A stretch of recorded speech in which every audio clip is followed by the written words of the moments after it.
We got a lot of news to go over today.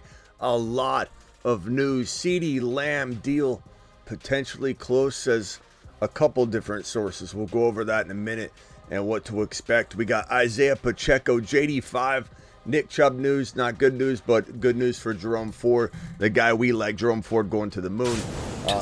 Here. And then we've got Keon Coleman. Holy crap. Holy crap. Look, I've done a bunch of Keon Coleman videos the last couple of days and hours. This is brand new from Bills camp. Look at this pass. I don't know if you can see Keon Coleman catching this ball. Let me zoom in on this one more time. I just posted this on Instagram. This guy catches the ball. This is an unbelievable catch by Keon Coleman. Let me zoom in right here. He's falling forward, catches this football. Look at this. I got a slow-mo right here. Catches that football. And first down. First down. Unbelievable. Keon Coleman is going to the mother freaking moon. Strike that. He's probably going to Saturn. And those of you coming in and are going to try and crap on that right now. Keon Coleman's not fast. I know nothing about football, Smitty. I'm a casual. Bring it in. The phone lines will be open in a minute when you try and kick out your boring, old, already debunked talking points against Keon Coleman.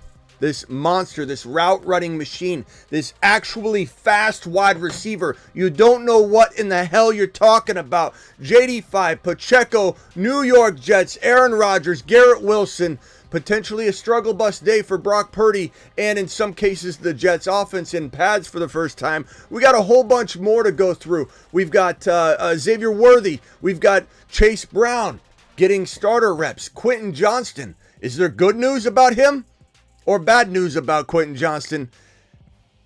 let me I won't spoil it for you. We've got tons of news. Kyler, Braylon Allen, Javon Baker, Ayuk, Purdy, Niner stuff, Jet stuff. We'll go over it all right now. The Fantasy Football Show, Keon Coleman edition, Ceedee Lamb edition, Justin Fields edition. We're talking Justin Fields as well. That begins right now. I can smell football in the air. I can smell it can you smell it in the air? Live from the FantasyFootballShow.com studios. It's the Fantasy Football Show. Live! Monday through Friday, 8 p.m. Eastern. Smitty is also live whenever news breaks. From the FantasyFootballShow.com news desk, here is your breaking news. Keon Coleman is him. Keon Coleman is him. No one higher on Keon Coleman than this channel right here. Nobody. You might come in here now and say, oh, I liked him, Smitty. I always liked Keon Coleman, Smitty. He's an absolute beast. Yeah, the Bijan cards are being taken away as we speak. Let me get this on screen here. The Bijan cards are getting taken away as we speak. We don't have a Keon Coleman. Hold on one second. Let me come back down here for a second. Don't forget to watch this video, the Dead Zone running back video, where I debunk that there's a dead zone running back territory in 2024. There is not. Not in best ball. Not in redraft. As for Keon Coleman, no one is higher on Keon than we are. We told you. Let him cook.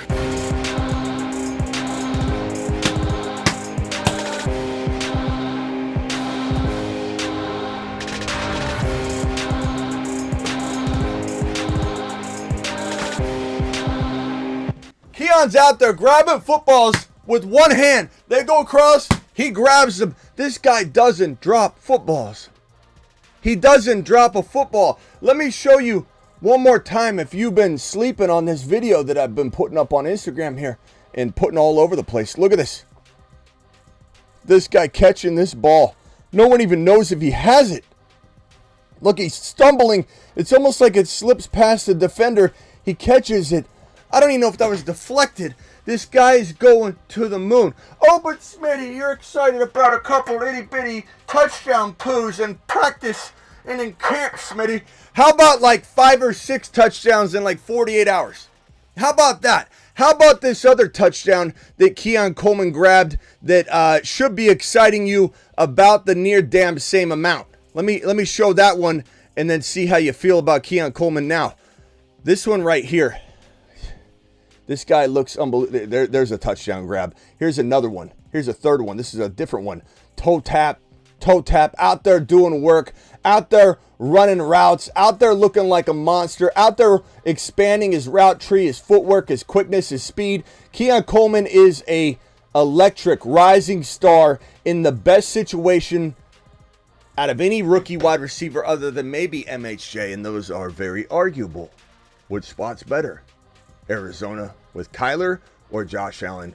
Open vacancy. Dare I say the vacant targets that we have for Keon Coleman in Buffalo make this probably, plain and simple, the best situation.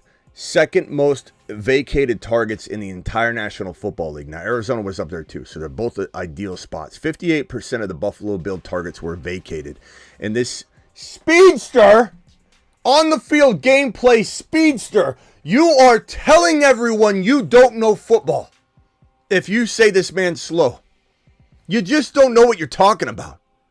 You don't. Because I have it right here. During gauntlet drills, he's the fastest wide receiver in the last 2 seasons out of all the rookie wide receivers at the combine in his gauntlet drill miles per hour data. You can say whatever you want about getting off the line on the 40. His top speed is fine. Ceedee Lamb ran a 4.5. You don't know what you're talking about. He's going to the mother freaking moon. Keon Coleman's going to absorb all of those targets necessary, and there's still going to be a ton more available. He's going to pull in 80 receptions for 11, 20, and 10. That's his floor. I'm disappointed if he doesn't do that. I think he could exceed that number. 10 touchdowns, 11, 20, 80 receptions. Floor. Floor value for Keon Coleman, who's out there dropping loads every single day in camp so far. Doing everything he needs to do. Looking way more impressive than he should look at this point. Not making mistakes like other receivers do very, very early on. And Josh Allen, the Friday before this man was drafted, the first report on this made it sound like it came after the draft. Josh Allen sent him a text the Friday before he was drafted that said, "You're the guy that I want. I watched a lot of receivers and I want to play with you." Josh Allen texted him this on Friday. How could the Buffalo Bills know they were going to? This is crazy that anybody even doesn't see this thing coming. You ask me all the time, guys, who's the next Puka, who's the next Tank Dell?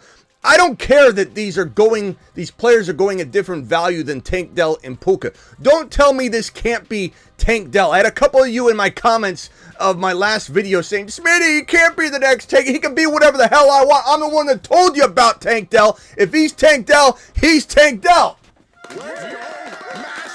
I don't care what your definition is. Oh, it's got to be round 14. Doesn't have to be round anything.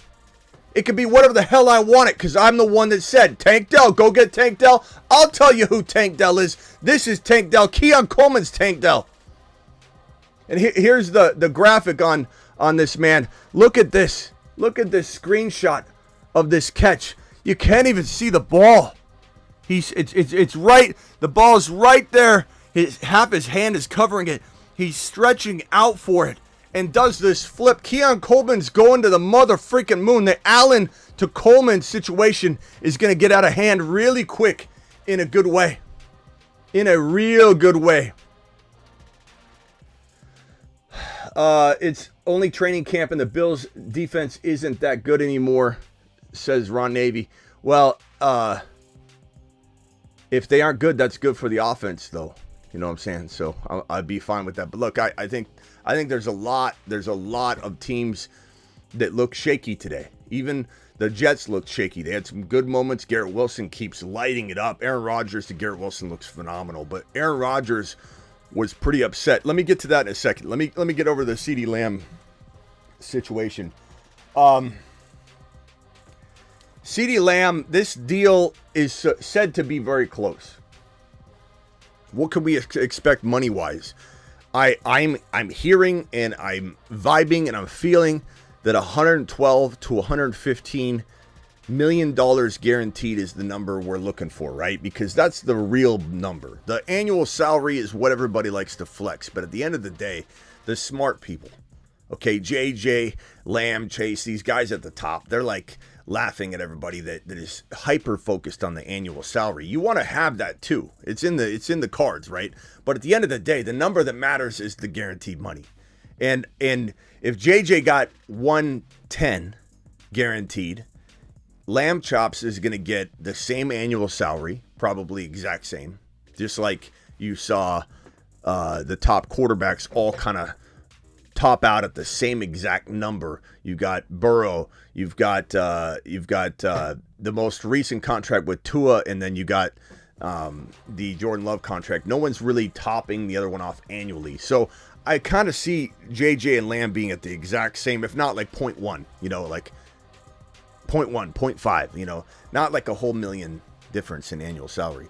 But I think the guaranteed money will be 112. I think he'll beat the guaranteed money, 112, 115.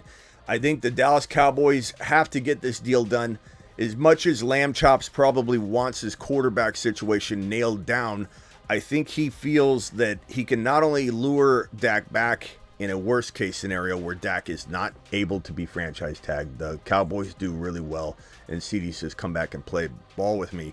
But Lamb is only going to hold out so long waiting for Dak when that money's being dangled in front of him, and he really doesn't have a lot of leverage because he can play out the year, get hurt, he can get franchise tagged at the end of the season. There's not a lot of wiggle room for Lamb, so at the end of the day, Lamb is trying to do his best to navigate the future, but he can't look too far into the future. Dak can. Dak's got the world by the balls. Dak has the ultimate leverage that we've seen for a quarterback in some time. He can't be traded right now. He can't be franchise tagged in the offseason. He's getting $50+ million this year, which means he doesn't need his extension this year, right? Think about it. He's getting paid $50 million already, $50+ million already for this season. To renegotiate his deal doesn't pay him more this year. He can wait a year and just get a new 4, 5, 6 year deal instead of renegotiating that amount into it and trying to figure. He's almost better off waiting in a sense. It depends on what the numbers look like at the end of the year and how well he plays, but Dak has all the leverage. And I think that once a Lamb deal gets done, the bridge to Dak Prescott's deal, even though it'd be smarter to kick some of that $50 million down the road, kick the can down the road to open up more money to extend Lamb. Financially, it's probably easier to do the Dak deal first. I think the Lamb deal will help bridge the gap a little bit between Dak and the Cowboys. It'll also bring the Cowboys a lot closer to the determination that they've got half of the puzzle put together. Let's complete it, okay? Parsons is still there. That's another piece, but from the offensive side of the football, once they have one baby step completed, they can move on to the next one because Jerry can't handle multiple things at once. Thanks again, Ron, for the super chat. Justin Rush with a $5. Coleman is ranked wide receiver 46. Curtis Samuel ranked wide receiver 49 on Underdog. Do people really not think Josh Allen can produce a top 45 wide receiver this year? Justin, they're confused. A lot of people don't understand how good Josh Allen is. For some reason, they're wrapped up in the garbage content that some people create and talk down Josh Allen and act like he's not a great passer, or the people that suggest that Josh Allen losing Diggs is going to do something. It's only going to get better. He did all of his great work from midseason on when they phased Diggs out of the offense. Diggs didn't do anything. He was dead weight holding the offense back, and Josh Allen was better in the second half than the first half of the year. People that don't understand how good Josh Allen is makes me laugh. This guy was QB1, QB2, QB1, QB1, QB6 in back-to-back years. You gotta be crazy if you doubt this guy. Offensive lines ranked quietly around 10 for a lot of different metrics and offensive line rankings out there. This is kind of a merged number of 10. There are people that think it's worse. There are people that think it's better than 10. Some people think it's a top 6, top 7 offensive line. A lot of changes have happened on a lot of these lines, so it's a lot of guesswork at this point. So many lines have been revamped. It's hard to know. Top 6 QB in 10 games last year out of the 17. Top 6 QB 10 times out of 17. Top 10 QB in all but 3 games. Every game but 3 games, he was a top 10 quarterback. This man ran for, let me remind you, 15 touchdowns last year. 524 and 15. 524 and 15. And he's throwing for right around 30. This is a 45 to 50 touchdown quarterback in 2024 with Keon Coleman, Kincaid getting on their horse and doing their thing. You can doubt him all you want. I love that you doubt him. Keep doubting him, Donnie. Keep doubting him, Donnie. We're here for it, Donnie. To the moon. We're sending doubting Donnies to the moon because they help us land all of these guys, especially Coleman later, as you doubt Coleman over and over and over. Keep it coming. Keep it coming. Isaac, keep it coming with the super chats. $5 hauler. When they zig and take MHJ in the second, you zag and take Keon Coleman in the 6th round. I wasn't aware that Josh Allen made the call to get him. Guaranteed target monster. You know what's crazy? Thank you, Isaac. You know what's crazy about Keon Coleman is that it's not just the opportunity. It's the eye test mixed with opportunity, mixed with his drive and determination, mixed with not just opportunity with Josh Allen, but opportunity separate from that in terms of vacated targets. Like, keep in mind, Christian Watson in that young wide receiver room in Green Bay when Aaron Rodgers was still there was asked to step up and do the impossible. Hey, Christian Watson, you know so little about the NFL already, and we need you to be the number 1 wide receiver. And he struggled, and he did well, and he struggled. And by the end of the year, even though he got injured last year and disappointed, we're very much on board Christian Watson this year. He fixed his hamstring injury. Got that same going between both his thighs. His thigh was one of them 30% lesser than the other. But we saw a player step up and become a man. A young man turned into a veteran that year in terms of his mindset. By the end of the year, Christian Watson was fast-tracked, playing like a third-year player. And Keon Coleman and Marvin Harrison Jr. both, and Neighbors to a degree too, with what he's dealing with over in freaking New York. God, Danny Dimes is awful. Danny Dimes is missing, he had a couple good throws, but he's missing Neighbors left and right. Poor Neighbors is out there doing work. Neighbors looks so advanced. He looks like a 2nd or 3rd year player out there, and he's running around going, God, I've got this like Pop Warner quarterback situation. This is awful watching Neighbors look so explosive. He's going to be held back about 30-40% of what he's capable of doing this year. And it's going to be interesting where people take that in 2025. Do people hang on to the bad year or the disappointments that are there, even though he shows flashes of this and that? And do they lower his value? It'll be so interesting in the offseason. But Keon Coleman looks like him and MHJ don't look like rookies. They don't act like rookies. They don't look like rookies. And that's important. They're so far advanced mentally, physically, and in terms of their fit in their offense. Marvin Harrison Jr. is the number 1. I heard a report yesterday that the players in the room, the wide receiver room, keep saying Marvin Harrison Jr. is going to teach all of us so much about football. It was the wildest thing in the world. These Cardinal players, none of which are rookies. You've got Zay Jones. Wilson's not a rookie. You've got both these guys saying we can't wait to learn everything we can from MHJ. It's so wild. MHJ is like a 3rd-year veteran on this squad in Arizona. And Keon Coleman, there's a wide open vacancy. And while we like Shakir, we're excited. Samuel brings a lot of experience over.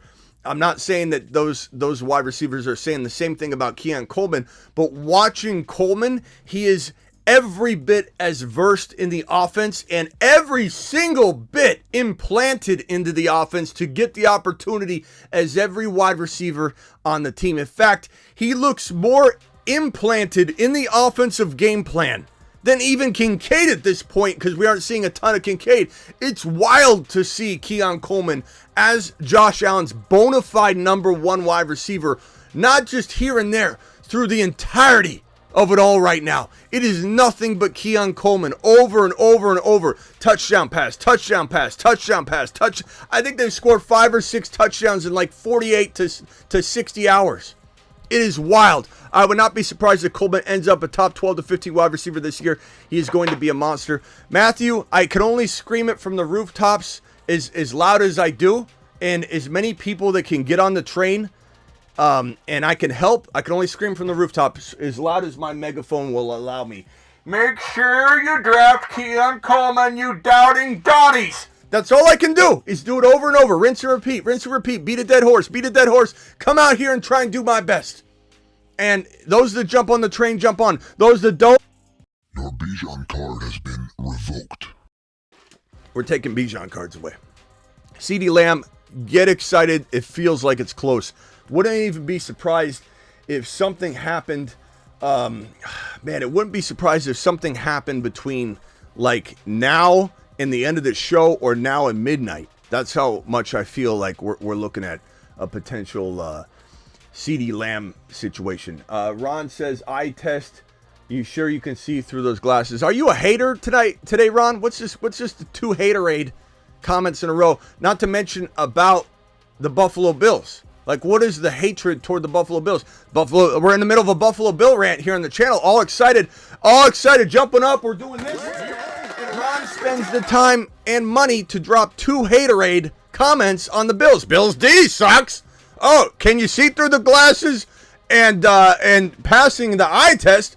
Ron, did you not draft enough Keon Coleman yet? What's making you not get on this train, this excitement train that we're all on? Okay. Let's see here. Where are we at? JD5. This is what I want to talk about. So JD5 came out and said that he would have ran a 4.25. A 4.25 40-yard dash had he run it. And I know some are going to say cap. Okay, it's cap. I don't believe that. I believe it. He's as quick as can be on tape. And I get in crazy arguments when I tell people this guy will be better than Lamar Jackson on every level. And you can say whatever you want. I could care less. I don't even listen to you. You write a big paragraph this long telling me how I'm. Let me tell you something. I skip over it. Don't even bother. Don't waste your breath. I could care less what you doubting Donnie think about my Jayden Daniels take and the fact that he's going to be better than Lamar on every level. He's a better passer, and he's going to be as good at a minimum, as good a runner. And you can say whatever you want. It's uncomfortable until it happens. Okay, it's uncomfortable for you. I know. Oh, but he hasn't taken a snap yet. My mama always said you can't say things unless they've happened. I'm going to cry in my mama's lap like Caleb. I don't understand, Smitty, how you can say something. I have the Gray's Book Sports Almanac. Okay? Let that make you rest and feel at ease. Okay? This man can run, I bet, a 4.25. And as this Washington Today little blurb says, Michael Vick ran a 4.33 and holds the current QB 40-yard dash record. Will Jayden Daniels be the fastest QB in NFL history?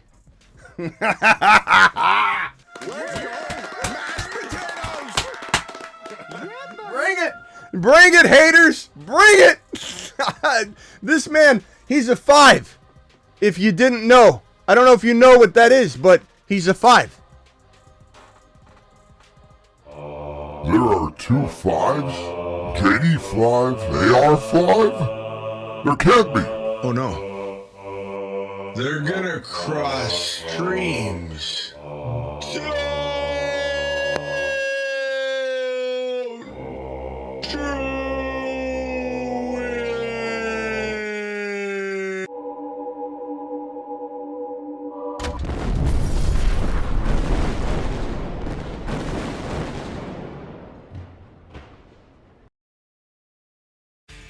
It was brought to my attention I might be talking a little bit too much about the same topic lately. I've been doing a lot of JD5 posts, and I know people are saying, Smitty, I wish you could create more diverse content. You've been like 4 of your last 10 posts have been about JD5, and I just said, I don't know. I guess my reaction wasn't really the best. So I want to first acknowledge that and just say, no one's perfect. I'm always trying to get better.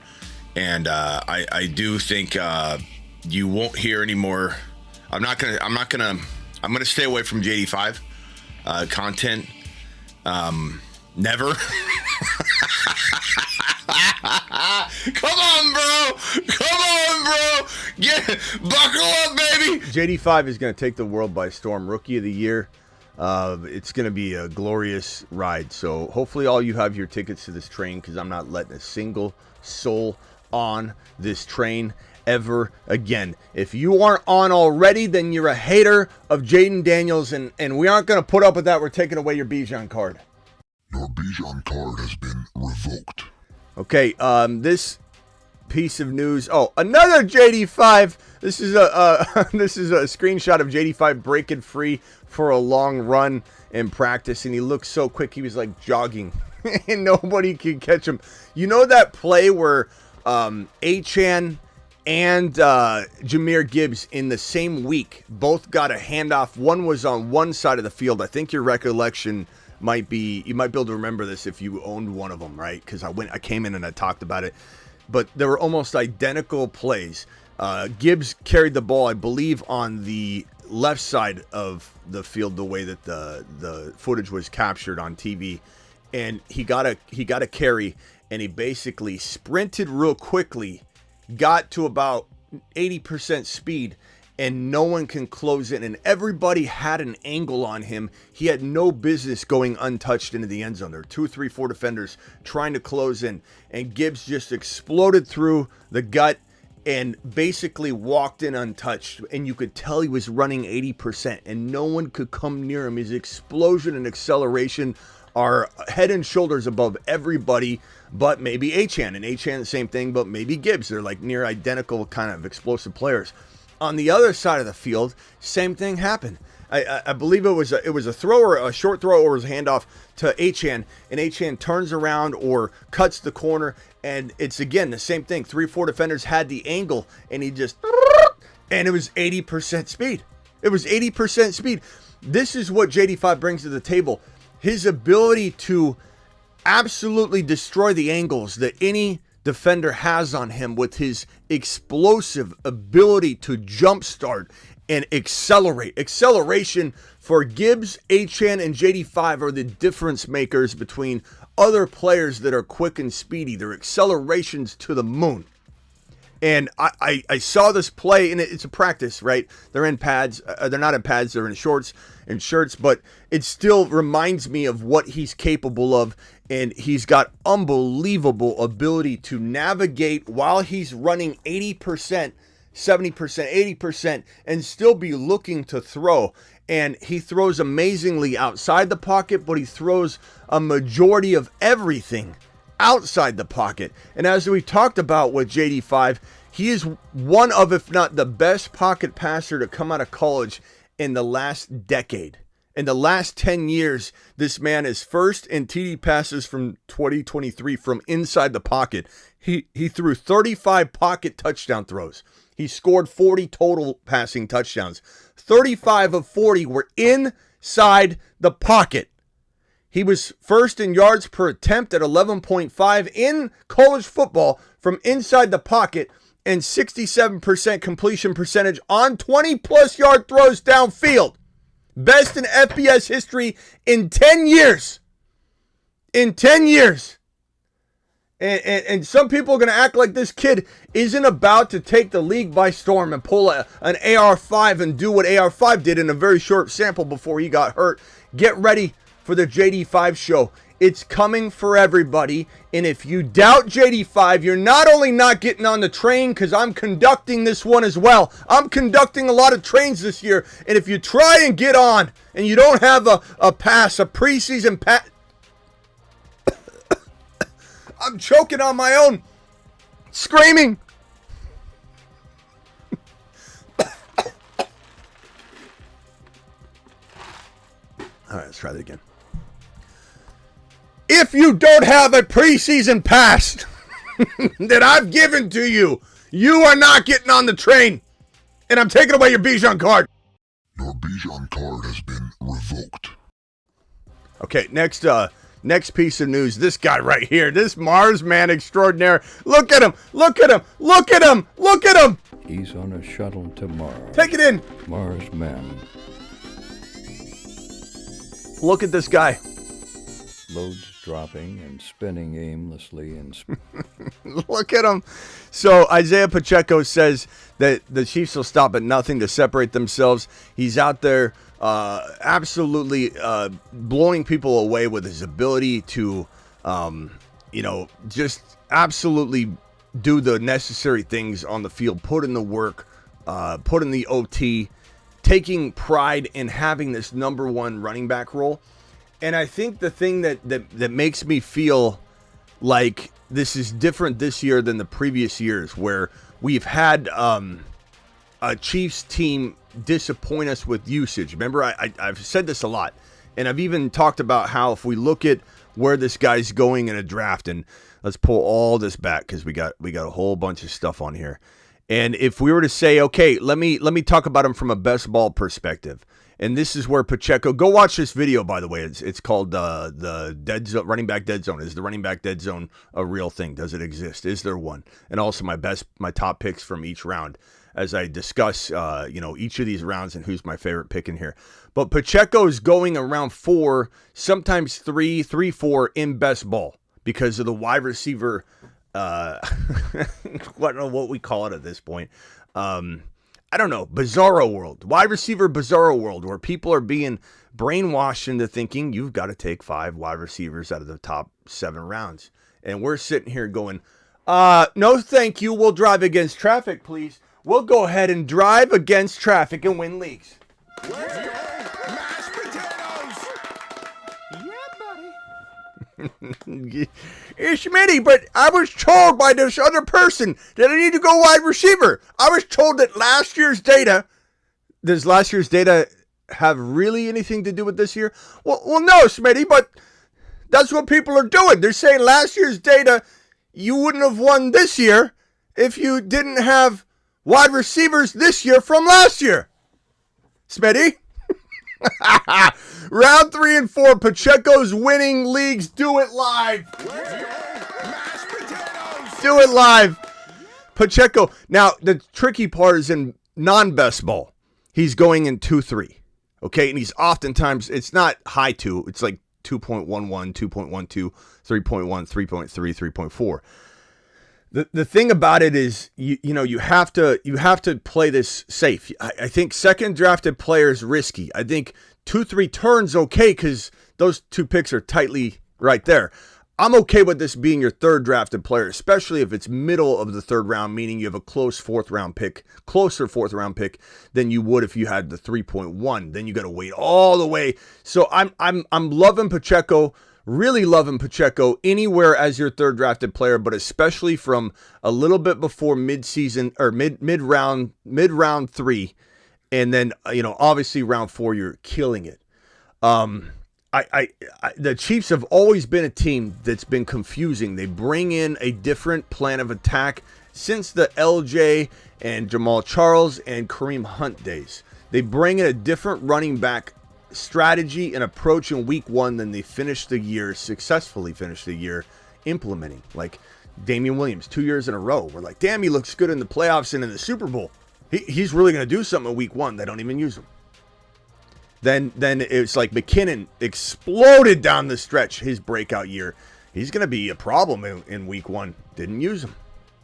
Pacheco looked amazing. As we predicted, he was a moon man extraordinaire last year. People doubted Pacheco. We said, no, put him in your lineup. Let Pacheco rise. Let's go, mashed potatoes! Let him cook. We said, let him rise. Let him rise, and rise he did.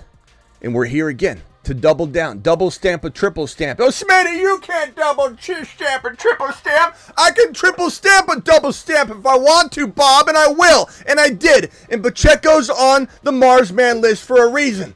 He's on a shuttle to Mars. Mars Man. Nickname Pop, by the way. Pop is going to absolutely pop in 2024. And my whole point is this. It's a little bit dangerous to be going toward that second drafted player territory because of the historical trending of what the Chiefs do and don't do. Right?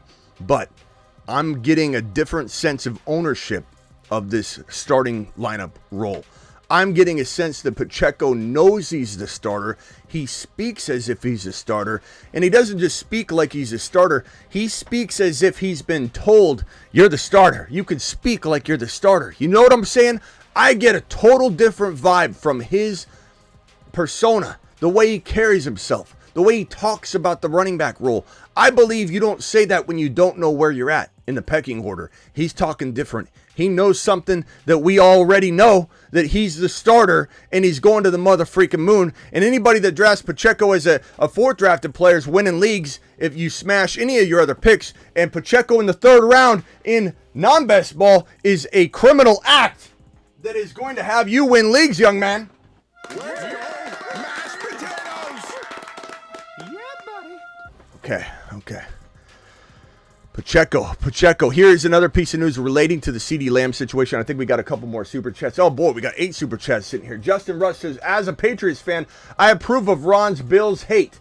So Patriots fan hatred coming together there. That's okay. In super chats, it's okay. You can fight in super chats. I encourage it. I hope, and you can agree to fight against everybody else in corresponding super chats. That's approved as well. So thank you, Justin and Ron, for super chatting your aggression. Terry Roberts with a $2 hauler. By the way, we're getting into super chat season. I will answer them in order in which they're received, and I'll try and get to them ASAP now instead of waiting till the end of the show or anything like that. Ron, what's to take a lap, bro? Ron wants to take a lap, bro, I think is what Terry Roberts said. Terry, to the mother freaking moon. When Terry snaps back at you, you know you did something wrong because Terry's hard to piss off. Roy says MHJ or Williams in round 2 if both are available.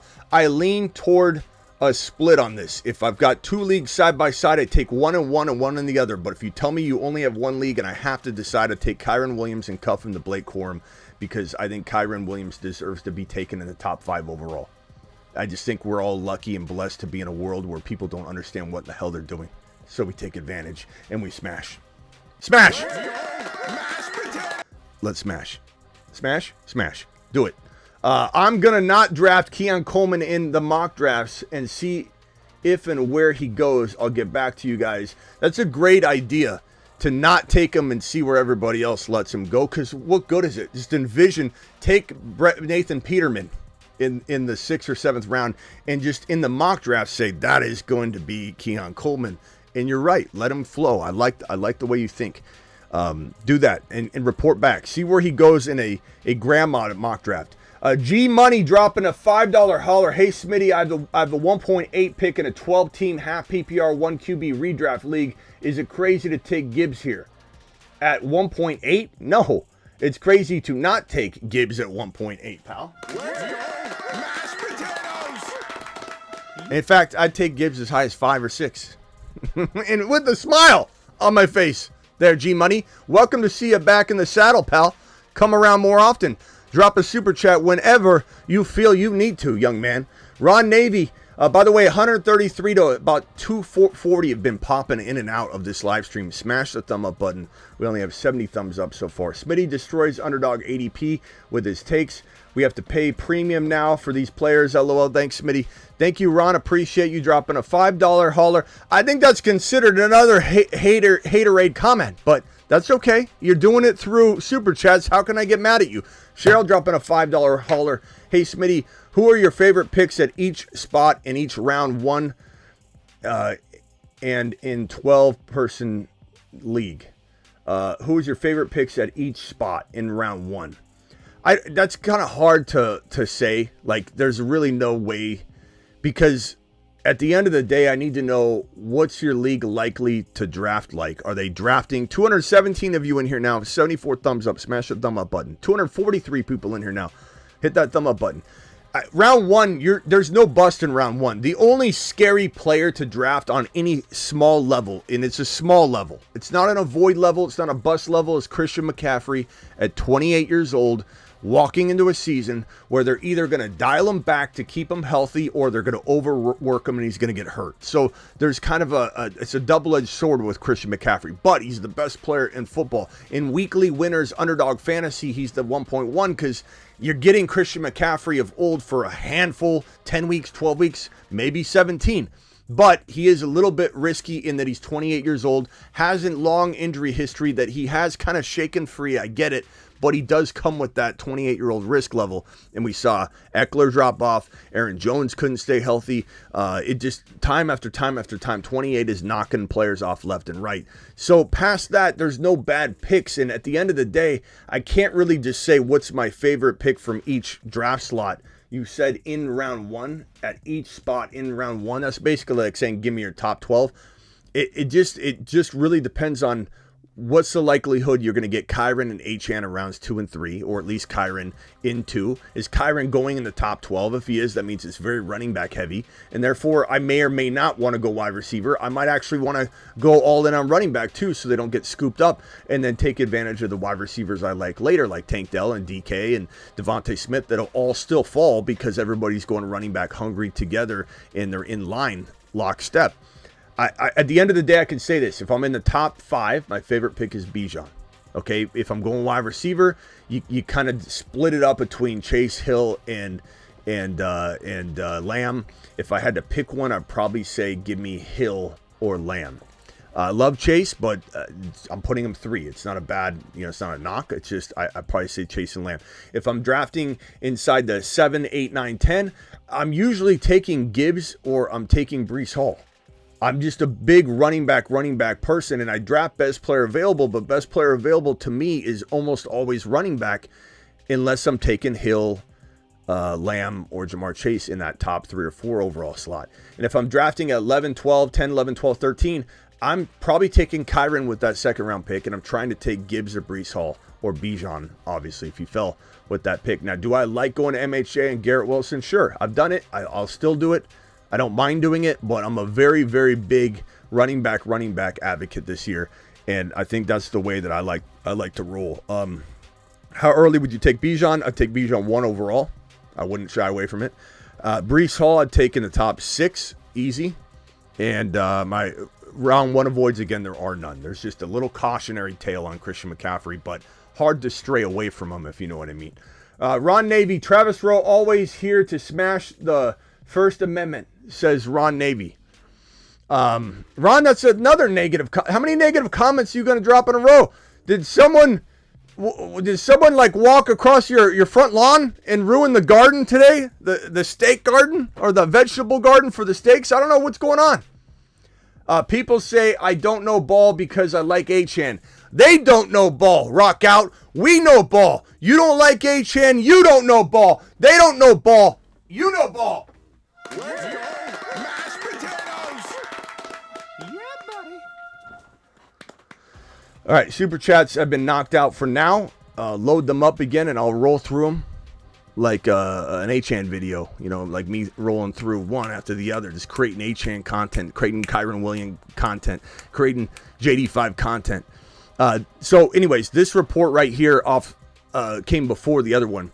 That the Cowboys have made new contract offers to both Dak Prescott and Ceedee Lamb. I don't know how true this is. I'm constantly refreshing X right now, and I'm constantly checking all my DMs with the little chat groups that I do have around the league. And I'm hoping that I see something while we're on the live stream here. So we'll probably end the live stream and start a new one if something like that happens, though, just so you know. Day 5 observations for the Buffalo Bills, according to Chris Brown. He says, run game looks consistent in opening holes. Samuel and Coleman flash again. That's pretty much that report right there. I mean, this is just Leggett, just looking pretty good. I like Leggett a lot. He's looking really solid. Leggett looks fantastic. If I had to coin or peg a player as a surprise high-end wide receiver 3 from the later rookie wide receiver group, I would say Leggett. I think Leggett passes Corley now. I think Leggett is probably, probably in the top 5 or top 4 of rookie wide receivers in terms of 2024 rookie production. I'm not talking about long-term when Neighbors gets his quarterback and all that, but it wouldn't surprise me if Leggett had this 1,000 yards, 7 touchdowns, 65-70 reception season. which would be an outstanding wide receiver 3. Back on this topic here, we'll know more if this is true with Dak's contract offer, but we are hearing multiple reports that Lamb Chops got an offer. They're close. We'll see how close they are. Did Dak get one as well, or is this fake news? We'll find out probably more tonight. I wouldn't be surprised if we found out more during this show. Nick Chubb, I've been telling you guys this for months now. When everybody's seeing this guy squat 600 pounds and they're like, Smitty, he's back. I'm drafting Nick Chubb, comeback player of the year. I'm telling you, squatting means nothing. It's nice to know he can squat 600 pounds, I guess, but it's also very concerning that he's so close removed from his ACL surgery, which was different from his initial surgery because his knee was mangled into a million pieces. And he had to have one surgery to fix the structure of his knee because it got bent completely to an angle, a right angle to the side, and destroyed. Everything destroyed in his knee, just like the college injury. But this time, he's old. This time, he's an older running back. You're over 25 years old. You're almost done with this type of, anything close to this type of injury, let alone this injury. You tear your ACL, unless you're Adrian Peterson, you tear your ACL after 26 years old, it's almost like you're cooked. Because you're just going to respond differently. You're going to recover slowly. It's very, very tough and tall order to recover from an ACL tear at the age of 26 and beyond. Ziggy, how old is Nick Chubb? Ziggy, how old is Nick Chubb? Nick Chubb is 28 years old and was born on December 27, Turns 29. 1995. Turns 29 during the season. Turns 29. There's nothing here, guys. I'm sorry to tell you. We love Nick Chubb. I'll even give him a standing ovation for being such a glorious person for so long to the fantasy football community. Hats off to Nick Chubb. He's a monster, and we thank him for it every single day. Every single day. Mashed potatoes!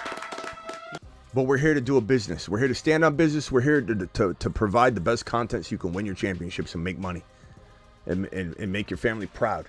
Who wants to be an embarrassment to their family? I finished last in my fantasy league. What in the hell's wrong with that?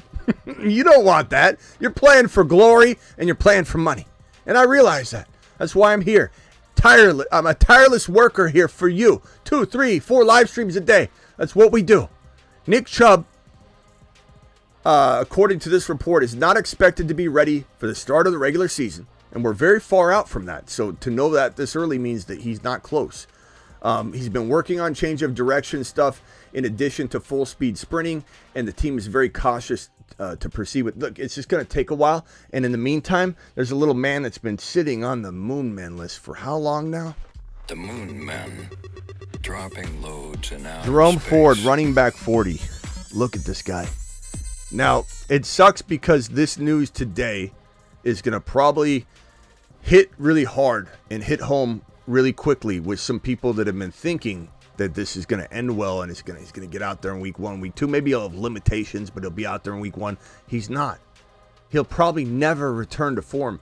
Jerome Ford is the starter. He's the, I think, latest starting running back you can draft in fantasy football at running back 40. That's unreal. You can get a starting running back in Jerome Ford at 40, running back 40. And he's going to take you places. He's going to score 8 to 10 touchdowns this year. That's a damn good running back to get in almost double-digit rounds in some cases. You're getting him at running back 40. No longer, though. I don't know how quick he'll climb, but the buying season on Jerome Ford is going to quickly vanish as people start to come around. Now, this is my report. No one's reporting on this but me. This is my Instagram image. This is what I put up. I freeze frame Aaron Rodgers video when he was running out. And I just wanted to throw this out as a little bit of caution to just say, look at the leg difference between Aaron Rodgers' injured left leg, recovering Achilles, and his right leg. This happens. It happens with ACL tears. It especially happens with Achilles injuries. Kirk Cousins is probably suffering from the same thing. I don't know if his legs are back more to a better symmetry type of situation, but this is the same thing that essentially Christian Watson suffered with his quads. His legs were 30%. One was 30% smaller than the other leg, and that causes compensation injuries. You hear me talk about compensation injuries. Nobody else covers the medical stuff like we do. I don't care if you're a doctor playing fantasy. We're a fantasy football community playing doctor is what we are. Let him cook.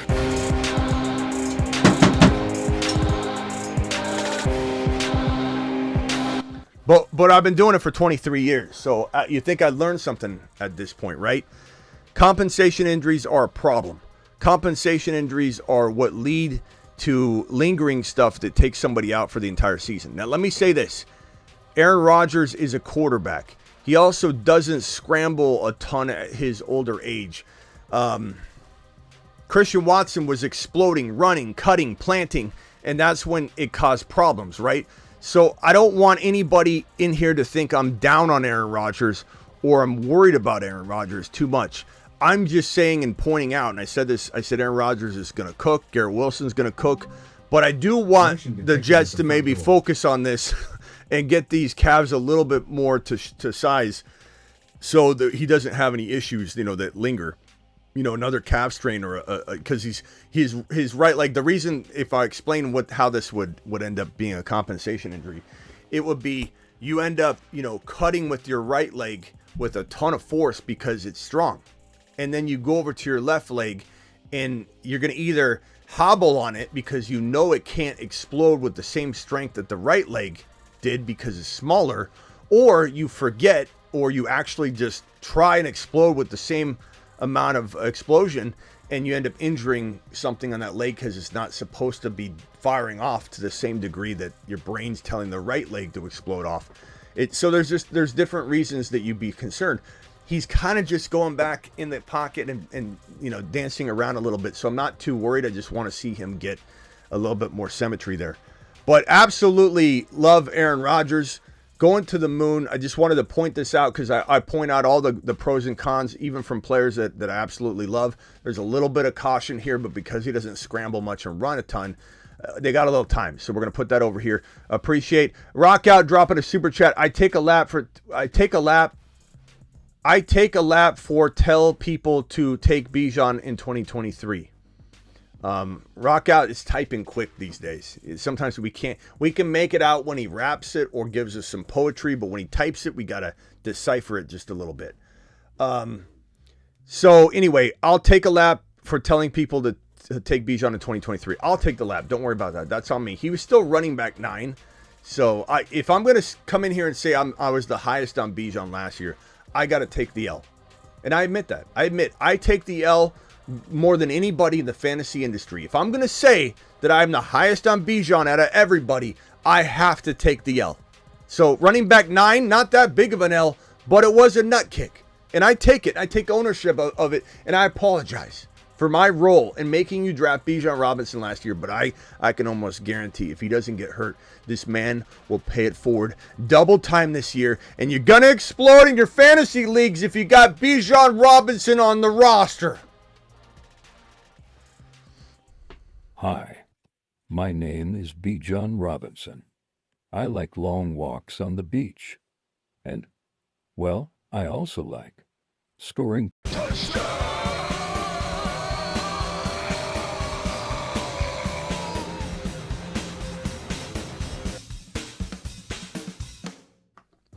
All right, let's hear it. Steak Garden, says Ron Navy. A positive comment from Ron Navy.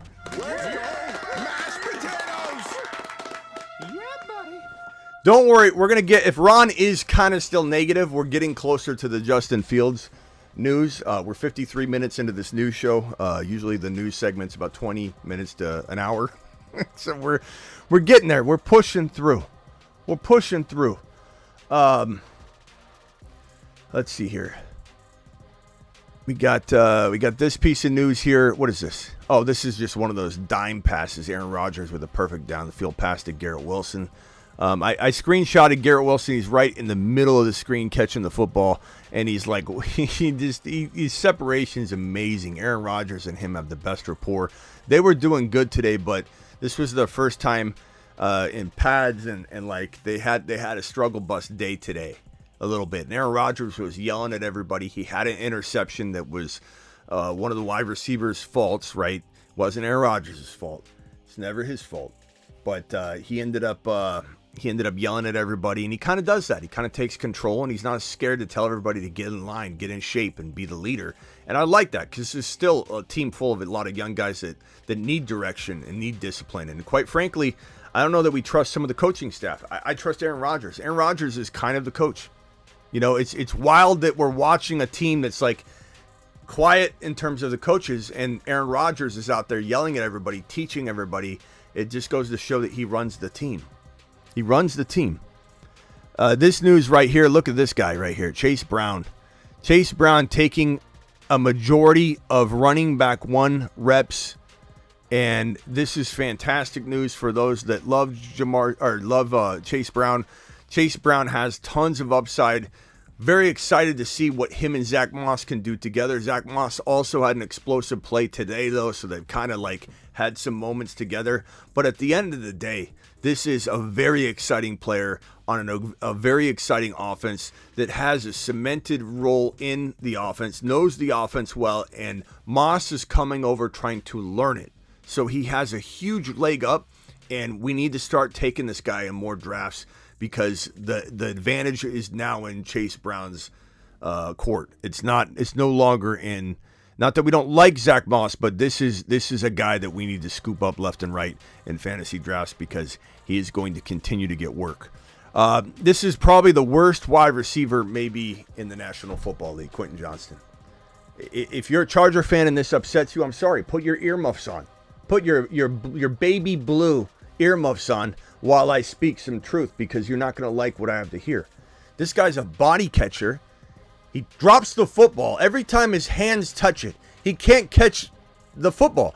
There was a touchdown grab that he had yesterday, I believe it was yesterday or the day before, where he jumped up in the air and the ball hit him in the chest, and he just happened to like accidentally catch it, and he looked like the guy from The Office in that photo where he's shaking the hand, and and people send it out as a meme like, hey, I got the promotion on accident, and you're like, I don't know how I did it, but I'm going to shake his hand. This is what it feels like to watch Quentin Johnston catch a football. He is maybe one of the worst wide receivers in the National Football League. One of the worst wide receivers. I'm not even trying to be dramatic here. He is awful. He's an awful player. He's garbage. And I put him on planet Uranus and he's not going anywhere. And off he goes to the planet known as Uranus. He almost doesn't even feel worthy enough of being on planet Uranus. He's so bad. Like, this is an obvious take. This is one of, if not the worst receiver in the league. He can't catch anything. There was a pass that Justin Herbert threw to him downfield today. He was wide open. His hands, he was like... It was so bad. It was so bad. If it's not a body catch, he ain't catching it. He's a body catcher. That's all he'll ever be. And he's in a situation where he's not going to get fed enough. He's not getting fed enough. And he's got to make the most of what he's getting. And he's going to catch 50% of it. They're going to rip him off the field in a matter of minutes if they aren't going to already decide this guy's a lost cause. Garbage. Take a lap. Don't draft him. What are you doing?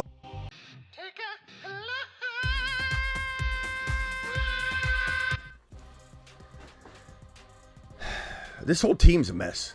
I know you guys are going to be Lab McConkey. Nah, I don't think so, bro. I don't think so. Lab McConkey ain't doing it for me either.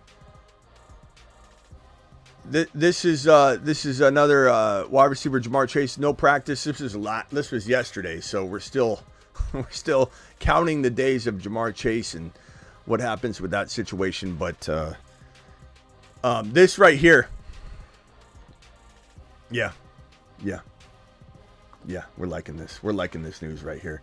For those that don't know who this is, The Moon Men, dropping loads in outer space.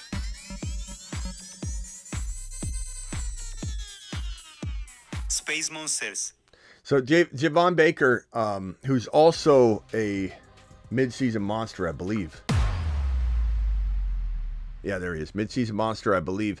Javon Baker is kind of flown under the radar for a little while. He was one of the first guys, I think, that graced the Moon Man list, to be honest. He's bounced around on them a little bit, but he's been on there the whole time. whether it's floated around to especially from the midseason monster, but one of the earliest announced Moon Men, I believe. This guy's got kind of that next Tank Dell, next Puka Nakua vibe if you're looking for the later version of that. I'm not saying he will be that good, but he's the closest thing to a absolute obscure, undrafted, everyone's like, what in the hell you doing even drafting this guy type of player. And he made an unbelievable catch. He's looked unbelievable. And according to this report, Javon Baker, it's worth repeating, simply moves different from the rest of the receivers. He boasts more burst and sprints, almost with a non-contact form of violence, is what this report said. And he looks fluid. He looks liquid. He looks absolutely marvelous out there, just adapting to his environment. And I get that there's a lot of moving parts there. The one solace I'd have in that he's a rookie, and can he get past Demario Douglas and the higher drafted Polk on top of anybody else that's in his way, is that he's a rookie and May's a rookie. And so there could be rapport there that ends up driving his opportunity into the forefront a little quicker. And there's a chance that he does nothing all year, which is why he's on the midseason monster list, because there's a chance that we need room for Moon Man and we bump him off. And he's in the moon as like a long-term Moon Man project like Penix Jr. But it's one of those things where it's like, this is the guy. This is the guy on the team that has the shot of being the most elite and electric player on the roster at the wide receiver position. Just keep an eye on him. He's making waves now. He wasn't for a while. I remember I put him on the Moon Man list. We haven't heard anything about him since, but that's nice. This guy, Braylon Allen, looking like a monster. Just a beast on the run. Agent Zero, just breaking off this run. I'll post it on my Instagram later, but he just looks like a freight train. It's kind of a little bit of Derrick Henry-esque when he's running. It looks like defenders are like, are you going to get him? Are you going to get him? Are you going to get him? Kilpatrick and a few of you dropping super chats. Ron says, Rodgers looks fat in that picture. Ron's back to being negative. I think there's got to be some sort of, he's mad about something I said. I don't know. But Isaac with the $10 hauler. $10 haulers get to the moon. Moonshots. My boy Isaac, appreciate you. He says, in Yahoo mock drafts, Ford goes undrafted if I don't pick him. Damian Pierce too. I do think Chubb will make things messy in the Browns backfield later in the season, probably after week 8. He could return, but the problem is it's a catch-22. He comes back that early and tries to fight for his job quicker because he can't take watching it. He's out there squatting 600 pounds. If that doesn't show that he doesn't have his priorities straight, then I don't know what does. The fact that people were out there going, wow, Nick Chubb squatted 600 pounds. It was alarming to me that the medical community that's supposed to be so knowledgeable, right? They're playing fantasy, but they've got MDs and they play fantasy, but they bring the medical experience from their schooling over, and they're like marveled by this guy squatting 600 pounds. But here I am saying, am I the only one saying this shouldn't be happening?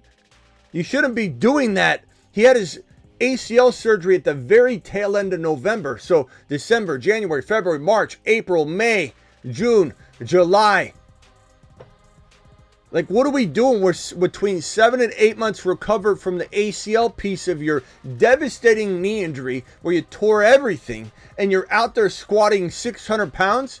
You don't need to squat 600 pounds, and especially this early. If that doesn't show that Nick Chubb doesn't know where he needs to be at the right time, that he's rushing things to not lose his job, and that's what running backs do, you can't blame him, then I don't know what is. If he does try to take the job back by week 8, he's probably getting hurt. That's the one thing I would tell you. But yes, Ford to the mother freaking moon. Ford's going nuts. And should you draft Nick Chubb with Ford? Motion detected at the front door. You know, I don't mind it, especially in best ball where you don't have to make the decision of when to put one in or anything. I don't mind it. I don't think I waste a roster spot on Nick Chubb waiting half a season, but in best ball, it's kind of a crafty move, I suppose, in the running back 3-4 department. Target 1.6 in a 12-team PPR. Bijan's gone. If Chase is there, if one of those top 3 receivers is there, I take that player. If not, I'm all in on Breece Hall and Gibbs there. I love St. Brown. I really, really do. Not saying I don't take St. Brown, but if Hill, Chase, and Lamb chops are gone, I'd almost even say give me Gibbs and obviously Bijan and Hall over JJ and any wide receiver that's not one of the big 3. That's my strategy. I love going RB because it is the best player available in about 90% of the situations right now that I find. Check DM, says Rockout. Okay, Rockout, remind me. I'll definitely do that. It's hard to do it in the middle of this, but I'll definitely just remind me if I don't get to it. But I usually remember. Kilpatrick dropping a $5 holler. Got bored. Started a dynasty league where you draft 2 QBs and you own everyone on each of the teams that you of your QBs in a 16-man league. Thoughts? I don't know. I'd rather just not do that, though, Kilpatrick. I appreciate you. You know I appreciate you. But that seems like let's go on auto draft and let's all draft an auto drafted team. It's interesting. Would I play it? Probably not, because I only have so much time to play in leagues. I'd rather spend it on a league that I can do my usual, draft building on. But like, could I get into that? I suppose. You said, Smitty, we're on a desert island and this is the only game we can play. I'd say let's do it. But other than that, I don't know that I'm going out of my way to play in that format with my limited time to pick and choose what leagues to play in. I've taken a lot of Javon Baker. That's good, Ron. I mean, it was getting a little scary and bleak over the last handful of weeks, I will admit, with Javon Baker, to the point where I'm like, damn, are we not going to hear any? Like, what are they doing? Are they not using him? And then all of a sudden, we're hearing him pop off left and right, and people writing like that report that Javon Baker just looks different than every other player on the field, every other wide receiver. Kyler Murray saying when a guy's got it, and he's got it, talking about Marvin Harrison Jr. As I said earlier, the entire locker room saying, I can't wait to learn from Marvin Harrison Jr. It's like he's a third-year player. It's unbelievable what we're hearing. This guy's going to score double-digit touchdowns with ease in 2024. I'll be disappointed. I'll send MHJ on a lap if he doesn't score 12 touchdowns. I think he could be a 15-touchdown wide receiver. I think he could rival Randy Moss in touchdowns as a rookie. That's how good he could be. Is he a lock for that? No. Could he rival him? Yes. Is he in a situation that caters to that type of breakout rookie season? Yeah. Is his skill set, mentality, and everything about him catering to that breakout wide receiver season? Absolutely. Marvin Harrison Jr. may not break all of the records, so to speak, but he can break the touchdown record or the yardage record or break one of those records and have such a good year that at the end of the day, it is sum total as good as Puka Nakua's rookie season, just in a different way, weighted different. It doesn't have to be the exact same to be as good or better. It could just be very differently weighted. And I think you could absolutely have the best rookie wide receiver season we've ever seen. Brock Purdy threw 3 INTs today. Not something you should be extra alarmed about, but this is what I've told you guys. When Trent Williams is not in the lineup, who turns into a pumpkin? Brock Purdy. When Deebo Samuel or Trent Williams is not in the lineup, what did I say yesterday? I think 2 or 3 days before that. I think about a week before that. On this show, about 3 or 4 times in the last maybe week and a half, I've told you Brock Purdy turns into a pumpkin the moment Trent Williams or Deebo, or especially both, are out of the lineup, especially Trent Williams. This offensive line looked awful. And even Raj said on his live stream earlier that they just didn't look good. They need Trent Williams back. Trent Williams needs to walk in and say, according to Raj, hand me a blank check. And I agree with Raj on that. And I do think it gets wrapped up really quickly. And they realize that once things get moving a little further, he's going to get hurt if Trent Williams isn't in their blocking, even in practice, in scrimmage. And you can't have Brock Purdy not out there doing full reps and full work. He's going to get hurt if Trent Williams isn't out there. So the Niners, in the next 12 to 48 hours, better get that Trent Williams deal done ASAP. Or Brock Purdy's going to continue to look like this because that's what happens. It's proven. And this guy right here keeps watching from the sideline. Brandon Ayuk, partly I blame him. Partly I blame the team, obviously. I more so blame the team. But he's sitting there on the sideline talking to Frank Gore. And every day that moves forward, his injury risk goes up. Every day that we go forward, and this is from Raj himself, every day, this is the analysis is from me, but I mean the photo is from Raj. Every single day, his injury risk goes up in my eyes because that's what happens when you're in holdout mode. It doesn't matter if you're working out on the sideline. It doesn't matter, and he's not. Look at him. He's in street clothes. Wears a backpack, has a hat on, glass. He's in meetings. He's taking part in meetings, and he's just not out there on the field doing drills. You are running the risk of being injured. Your injury risk goes up every single day once camp starts, and that's where we're at right now. This right here, Ricky Pearsall activated from the NFI list. I told you guys it was not a big deal. This is a procedural thing for the most part. It sounded like he did have a little bit of an injury they wanted to rest, but it is a procedural advantage for teams to say, hey, NFI list him so we can get another guy in the field. Here we go. This is Ron Navy season right here. He's going to get excited. Max says, what trade package should I accept for Christian McCaffrey? In a Dynasty League, I traded Christian McCaffrey in Dynasty for Achane and DK Metcalf. And when I made that trade, I announced it on this channel too. But I also thought that I'd get a more accepted reception on that. And honestly, the chat didn't explode on it. Like, oh, you crushed him. I was shocked. I thought everybody'd be like, holy crap, that should be vetoed. But that was what I got about a month ago for Christian McCaffrey. And that's what I looked to get. Doubted running back, Achane. Doubted running back, Kyron Williams. Doubted wide receiver to a degree, DK Metcalf, Devontae Smith, Tank Dell. These are the guys I'm trying to package two of to get, that situation. Jacobson, one of those wide receivers potentially. See, look, Mike is part of the reason why. Look, Mike says Metcalf overrated. Thanks, Mike. Tell everybody. Tell everybody, please. Tell everybody he's not a top 10 wide receiver. Please. In redraft, Mac, same concept. Just a lot heavier. Go Kyron and a better receiver because you can. But same concept, Mac. Just up the ante a little bit because the redraft value of CMC is way better than the Dynasty. So if I got that in Dynasty, imagine what you could get with Kyron in a redraft, bro. You could probably end up getting, a Debo and Kyron, type of move. 111 likes. Come on, hit that like button. See, Ron's getting excited. He knows that it's about Ron Navy time right now. Ron's getting excited. Justin Fields is out there. Look, we've got a bunch of predictions right here. I forget what my prediction is. I think I got it here at the top. I don't know if you can see this from here. Fields starter week 1, top 8 to 10 quarterback. Drop that in, I think that was May something. It was definitely before, I think it was before June 1. We're starting to feel the buzz going on. Fields could earn the starting job. He's out there because Russell Wilson, the first day of camp, woke up with a calf injury. He injured his calf while he was sleeping. I'm not laughing at injury. I'm laughing. How can I justify my laugh right there? I'm sorry. I'm not laughing at injury, and I'm not laughing at anybody's downfall at all. I hope everyone prospers. But think about this. Russell Wilson's getting paid, what is it? $35 million alone from Seattle. I think me laughing at Russell Wilson may be losing his job but getting paid millions upon millions upon millions of dollars to play this year.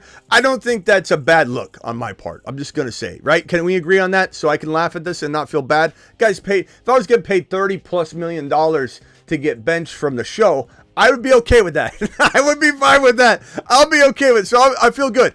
Justin Fields woke up with a calf injury from sleeping and has not been out there for multiple days while Justin Fields is out there threading needles.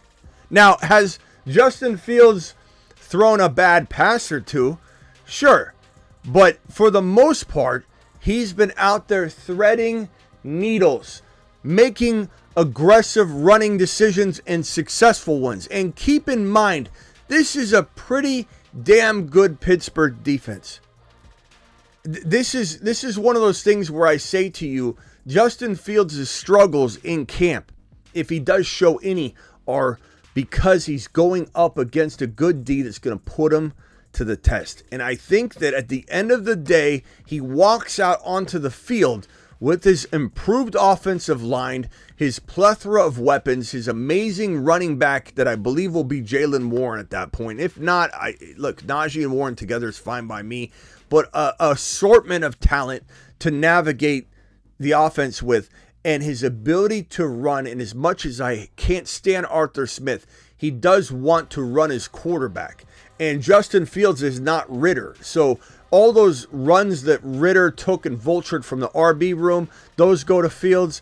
And all the passes Ritter did a poor job throwing, Fields will execute on a lot better. Fields is going to the moon.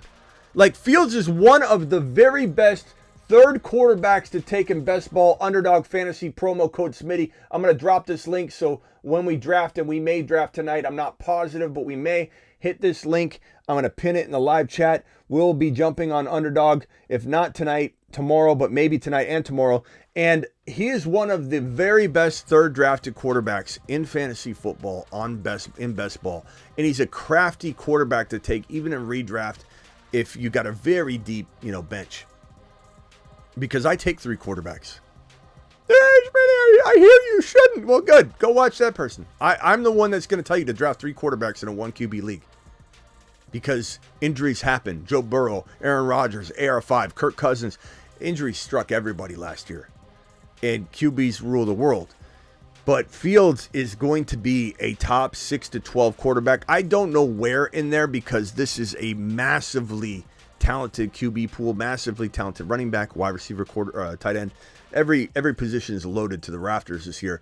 But I would say that Fields doesn't finish top 6, but per start, you definitely can't finish top 6 or even top 10 if he's not starting all year. But per start, he probably won't be top 6. There's just too many. Stroud, Burrow, like you got Kyler, you got too many QBs. But could he dance with those guys on a lot of occasions and finish 8, 9, 10, 11? Absolutely could. Absolutely could. This is a crafty player. And I can't wait. The hatred toward Fields is deep. And there's a lot of loud people, but they're smaller. They just seem like a big crowd because they're loud and they make a lot of noise. But the haters hate this guy. The haters, the Chicago Bear fans want him to fail so they don't feel bad about their decision. So you got a big hate club that are Bears fans, right? Because they have to. They have to, in order to justify it in their mind, they can't see him succeed.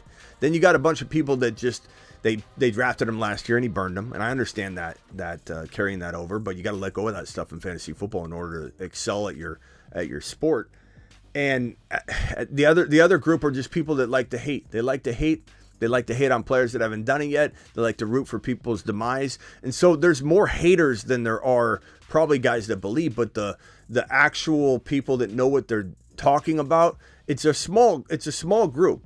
The people that actually have legit concerns and say he's broken, right? And he is broken. Those people are small. It's a small group. Everybody else is just piling it on. They don't even know what they're talking about. You wouldn't know that one, Ziggy.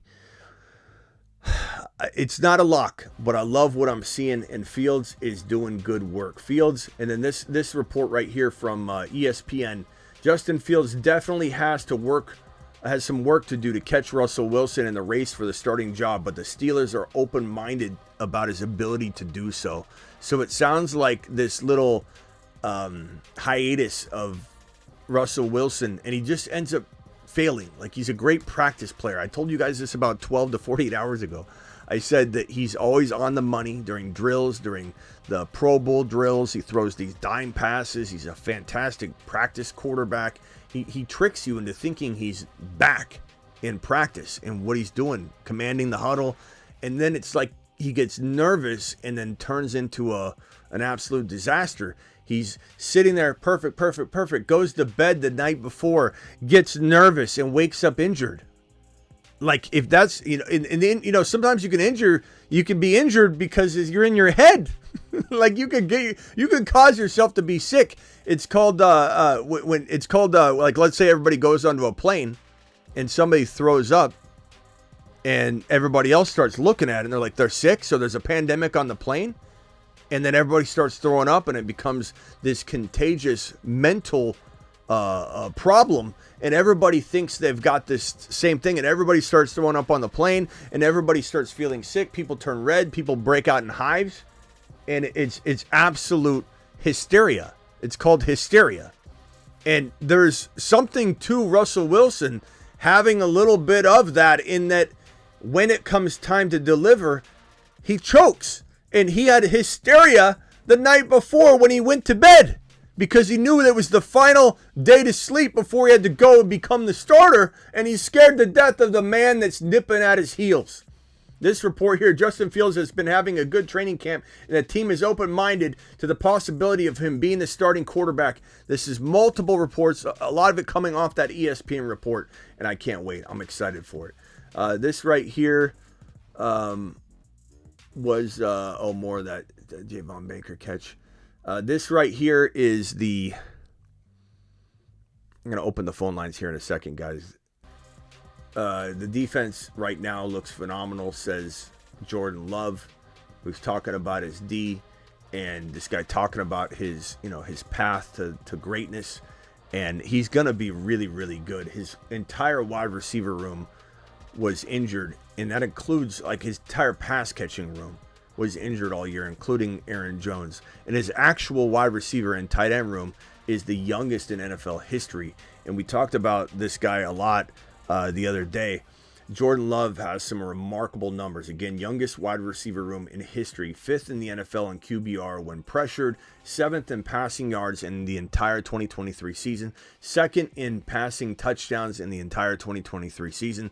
He also ran for 4 touchdowns, scored 36 total touchdowns and 41.59. He had a remarkable year with a constantly banged up Christian Watson, a non-existent Luke Musgrave, an always injured and in and out of the lineup, and an ineffective when he came back and when he went out player in freaking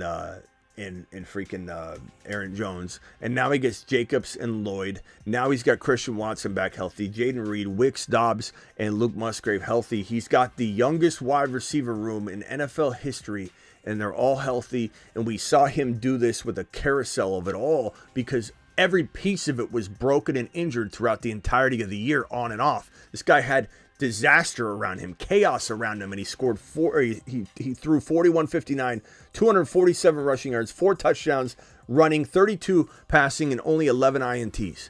And again, he was 5th in the NFL in QBR when pressured, and especially the second half of the season, that goes to 1 or 2 overall when pressured. So he had a remarkable year. There's a lot to be excited about with Jordan Love and those wide receivers to the freaking moon. And look, one of them's going to pop.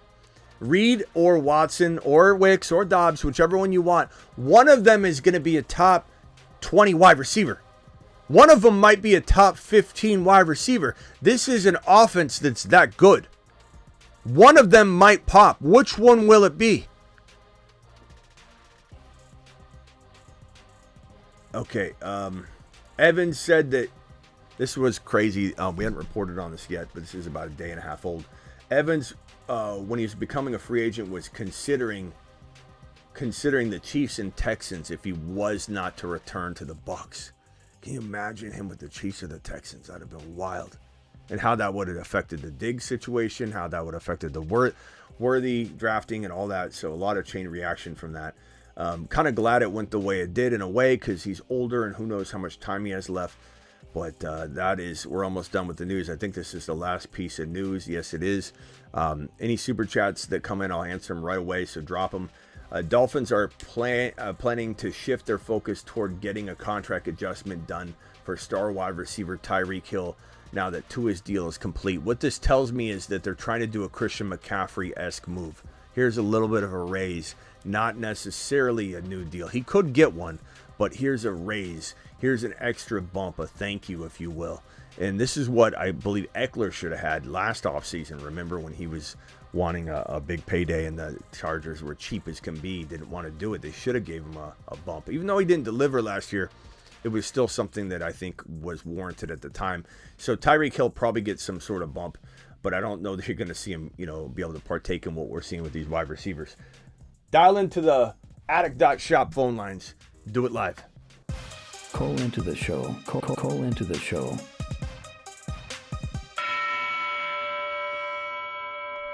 Dial in. We'll be answering phone calls for the next, I don't know how long, but we'll be here. I'm here to talk about any of these topics that you guys want to talk about, specifically, the stuff that we covered in detail. Like, what are you thinking? Ron's on the phone right now. Ron, I'm feeling really, really, really good about Fields right now. I know you are too. That early prediction. I think you had a prediction on the board too, but I wrote this, I think, before any of that was up there. Fields would start week 1, and I think you have it up there too somewhere. I think we both put that on the board at some point. But Fields looking good.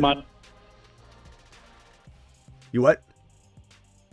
I think mine was related to him becoming MVP or something.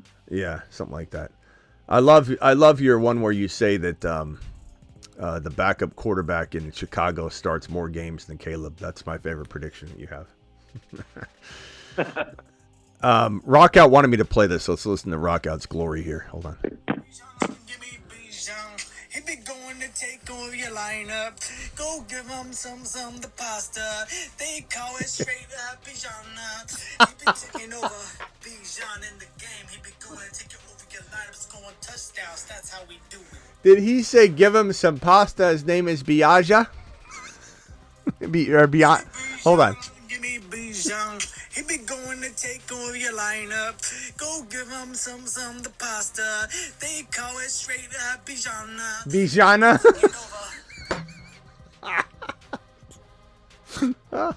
Rock out. What are we doing there, pal? I like it. Voice of an angel. We have a caller on the line here. 314 caller. Where are you calling from, and what is your name? Lake of the Ozarks, Dane Pinkston. Dane from the Ozarks. Dane, what is going on? What's up, buddy? What can I do for you? I was gonna say we're getting our picks, so our pick order here in about 20 minutes, and we're starting a brand new Superflex, 12 people Dynasty League. What pick do you want in that format? What pick in that format? I would probably say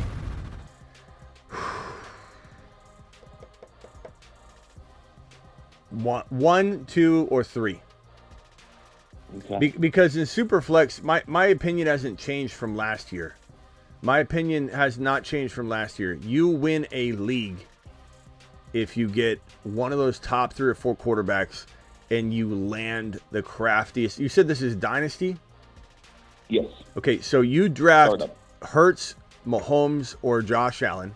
I mean, you could get away with Stroud, and if you got the 4 or 5, that's all fine. But then how you win this league, bro, is you revert back to normal drafting for as long as you can. You got to be smart about it. And then you jump back in and you grab Kirk Cousins and Penix Jr. and you're going to win your league. As long as you land your other stuff. The reason I say that is because in a Dynasty League, for whatever reason, people are scared so much of Kirk Cousins in Dynasty because he's got their expiration date, and they don't like Penix Jr. enough because he's not starting, and it's the right combination that you're getting a steal on both of them. No one wants to go near Kirk Cousins in a Dynasty startup. Nobody. He's a ticking time bomb to everybody. But if you grab him and make sure you grab Penix Jr. early enough, you have the safest running or quarterback room in the Superflex League over people that go quarterback. You're even safer. Cousins and Penix Jr. in a Dynasty League is safer than going Stafford or, anybody like throwing out a guy like, I don't know, anybody that's after like Dak Prescott and Kyler Murray, like any of those quarterbacks right there, like 9, 10, 11, like Purdy. I'd rather have Kirk Cousins and Penix Jr. over Brock Purdy. People drafting Brock Purdy in a super flex startup in the second round are passing on Gibbs and guys like St. Brown and Kyron and Achan and all those guys, you're going to partake in that, and your QB will actually be better with Penix Jr. and Kirk Cousins. That's how you win this league, bro. That's how you win this league. Cool. Thanks, Smitty. Okay, no problem, bro. Kirk Cousins love. What? Who said that? Theo? Who do you think would say that? Oh, you sounded like an echo from behind. What'd you say, Ron? I didn't hear you. I said, yay, some Kirk Cousins love. Yeah. Kirk Cousins and Penix Jr. together, though. Dynasty, it's gold. It's gold. Hey, you were so busy with the news and all that you were just focused on you didn't see what was going on. What? I wasn't all that negative. I was trying to stir things up a little bit. They could tell you in the chat because I was like making comments like, let's see what kind of reaction I can get from Smitty. Yeah, that's right. No problem. No problem at all. I'm not mad. That's why you're dropping super chats. Terry said Ron needs to take a lap. Ron wants to take a lap because I was waiting for it. No problem, bro. No problem at all. I look, I'm never going to get mad. You're super chatting, even if you are complaining. But talk to me about Fields right now. What are you thinking on this Fields situation? Do you feel like Fields will start week 1, or do you think that it's going to be one of those things where Russ comes back, they want to give him the proper shot, and that Fields has to take it later on? Or do you think this is something that's real and it's actually happening right in front of our face? It's actually happening right in front of our face because, listen, we all know that first team reps are very vital, and he's getting them all. And so you can't,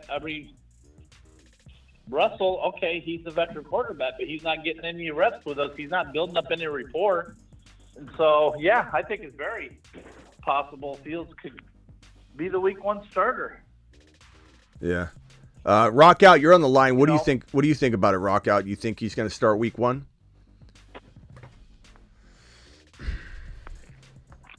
Hello, Rock Out. Rock Out. Oh, that's not Rock Out. Theo. I'm sorry, Theo. Theo, you think he's going to start week 1? Sorry, Rock Out. No comment. Why? Why no comment? What's wrong with that? I don't think he plays all season. Oh, are you a Bears fan? No. Are you sure? I'm a Seahawks fan. Are you a Caleb Williams fan? Not at all. Okay, I'm not sure why you're saying no comment though. Like as if you've got some. He's not wanting to piss me off because it's fine. I don't care if you. No, I just trust the NFL more than I trust myself. I really like Justin Fields, but you trust spending the NFL. a 6th-round pick on him is just like not something that I. You trust the NFL. It's like. What do you mean you trust the? You're saying because other teams like Joe Shane, that's a GM of an organization. You're talking about NFL who has like maybe 6, 7, 10 GMs in the league that I feel like every one of us on the phone line here know more than they do. You're telling me you trust these teams that play copycat? Oh, he's no good. Well, if they don't like him, then maybe there's something wrong with them. That's what these suits do. They don't know what in the hell they're talking about, bro. Don't trust the NFL. Yeah, no, exactly. They don't know what the hell they're talking about, and therefore I don't think that they make the right decision most of the time. So I don't think Justin Fields is going to play. Well, fortunately now it's up to Russell Wilson failing, not necessarily anything else. Like the pressure Russell Wilson's, like I said, I don't know if you guys remember at the beginning of the offseason, I said that this is, we went out and just went nuts on this, that if Russell Wilson is in front of him, it is the best thing that could have ever happened to Fields. Because if the roles were reversed and Fields had Russ Wilson practicing like he practices, looking as good as he does in practice, nipping at his heels, Fields would have made mistakes and maybe failed. So we wanted Fields to be in the position where his back was against the wall and he's not the one having Russ nipping at his heels. I have a feeling Russell Wilson loses this job. It's not about Fields really, although Fields is looking great, but Russell Wilson woke up with a calf strain, bro. He woke up with, he didn't hurt it like in drills. He woke up with a calf strain. He had hysteria the night before because he knows he's going to fail. He's really scared to fail, bro. That's hilarious. All right, hold on 1 second. Let me go over to Nate and then back to Ron. Nate from Chicago. This should be good. Let me guess. You're such a Caleb believer. Fields is going to fail because if he doesn't fail, that means that you guys made a mistake, right? Fields is garbage, isn't he, Nate? Well, no, actually, I want him to play because our trade it turned from a 6th-round pick to a 4th-round pick. But I think, my trash turns into better trash. I know Russ is going to start for sure, and then Fields. Because I don't think Russ lasts all season, so I think Fields takes over at some point. Why? That was the. I can't believe no one else came in and said, "Here's a 4th rounder. We don't need to do the conditional thing. Just give us Fields." This whole thing that teams know what they're doing. They don't. There's so many teams that don't know what in the hell they're doing, like the Chargers, for example. In terms of like they're building the team. I'm not saying they can't coach what they have really well. I'm not saying Harbaugh's going to absolutely 100% fail. But to say that the Chargers built the best team they could have, you're out of your mind if you think that. These teams and the Giants are one of the worst run organizations right now. Right now. Joe Shine is the most inept, most incapable GM I've ever seen in my life. Oh, the Giants are a joke. The whole that show, they're like making their kids decide who they want to draft and stuff. It's crazy. Aldi says us Bears fans are shedding tears listening to Smitty spitting facts about our squad. I don't want to suggest I can't be wrong on Caleb. I could be. I'm not saying I believe I am. I'm just saying I could be wrong. I'm going to get, in my best year ever, 75% of whatever I say right. That's a good year. Like that's unbelievable. That's like you go to Vegas and you come home a millionaire type of year. It's hard to land more than that in this business. People think if you miss one thing or two things on your bold prediction board, you're a moron. Like so many people are wildly, their expectations are crazy. I could get this one wrong. This could be one of the things I get wrong. And I've also said, though, that Caleb could still score like Fields did, where he's failing to the point where the team wants to get rid of him. The team made a mistake. The team hasn't developed him right, and things are not going well in Chicago, but he's still a fantasy football relevant player that can dance in the top 5 and turn DJ Moore into a top 5 to 7 wide receiver. DJ Moore was wide receiver 7 last year, and Fields consistently danced with some good numbers.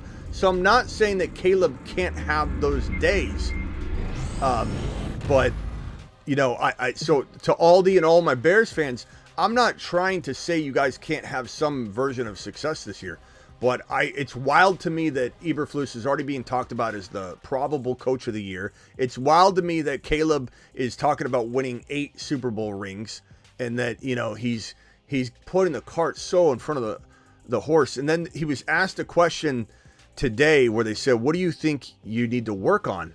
And he stood there for like a minute, just couldn't think of anything to say. He's like, "Well, I don't."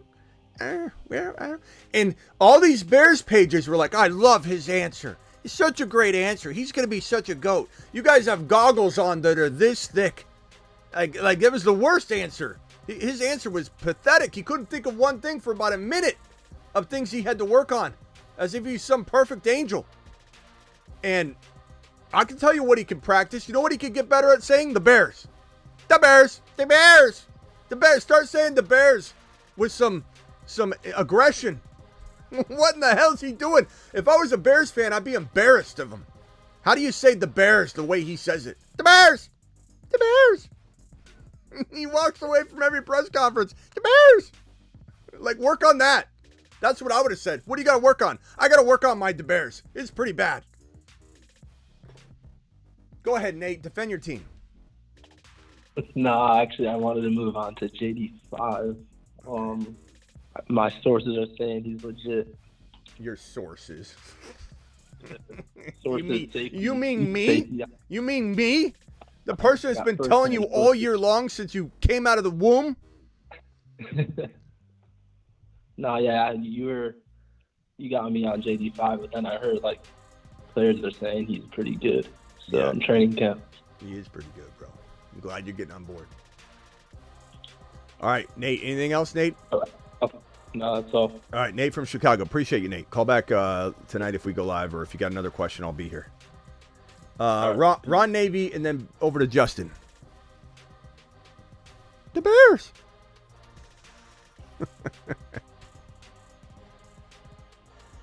Ron, the Bears. You're on mute, Ron. The Bears. You're on mute, brah. Okay, Ron might be cooking steaks. Justin, you're live. So, bud, I want to let you know I am drafting what might be the greatest fantasy team of all time. You let me be the judge of that. That is, every time someone says that, we're completely underwhelmed. You should have just left it, and we would have been like, good team. Now we're going to be like, yeah, hit me with it. You let me be the judge of that. Go. So I'm only halfway through. Josh Allen, Jayden Daniels, Raheem Mostert, Garrett Wilson, Drake London, Keon Coleman, Christian Watson, Sam Laporta, and Dalton Kincaid. That's not the best team I've ever seen. I can already start writing. I like it. It's not. I like it, but that's I'm telling you, you set yourself up for failure on that one. You can't say I've drafted the best team ever, and you're starting running backs Mostert. You got Mostert. You only got Mostert. That's your only running back. Like Mostert now? We don't love Mostert. This guy calls into an 8chan show. I like Mostert, but I'm cuffing him. He's a good player to cuff to 8chan, especially in best ball. Are you doing best ball, or is this a regular draft? I'm on underdog. Okay, so Yeah, you have one guy that's gonna pop off for a lot of games, but not a majority of them because he's gonna get hurt at his ripe age of 95 years old. You got one RB, bro.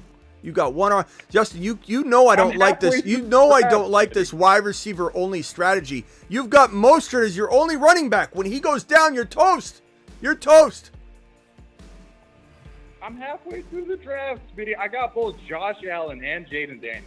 And I know Sam you do, Laporta, but I got tons of teams like that too, my guy, and I still have tons of running backs. I like name your wide receivers one more time.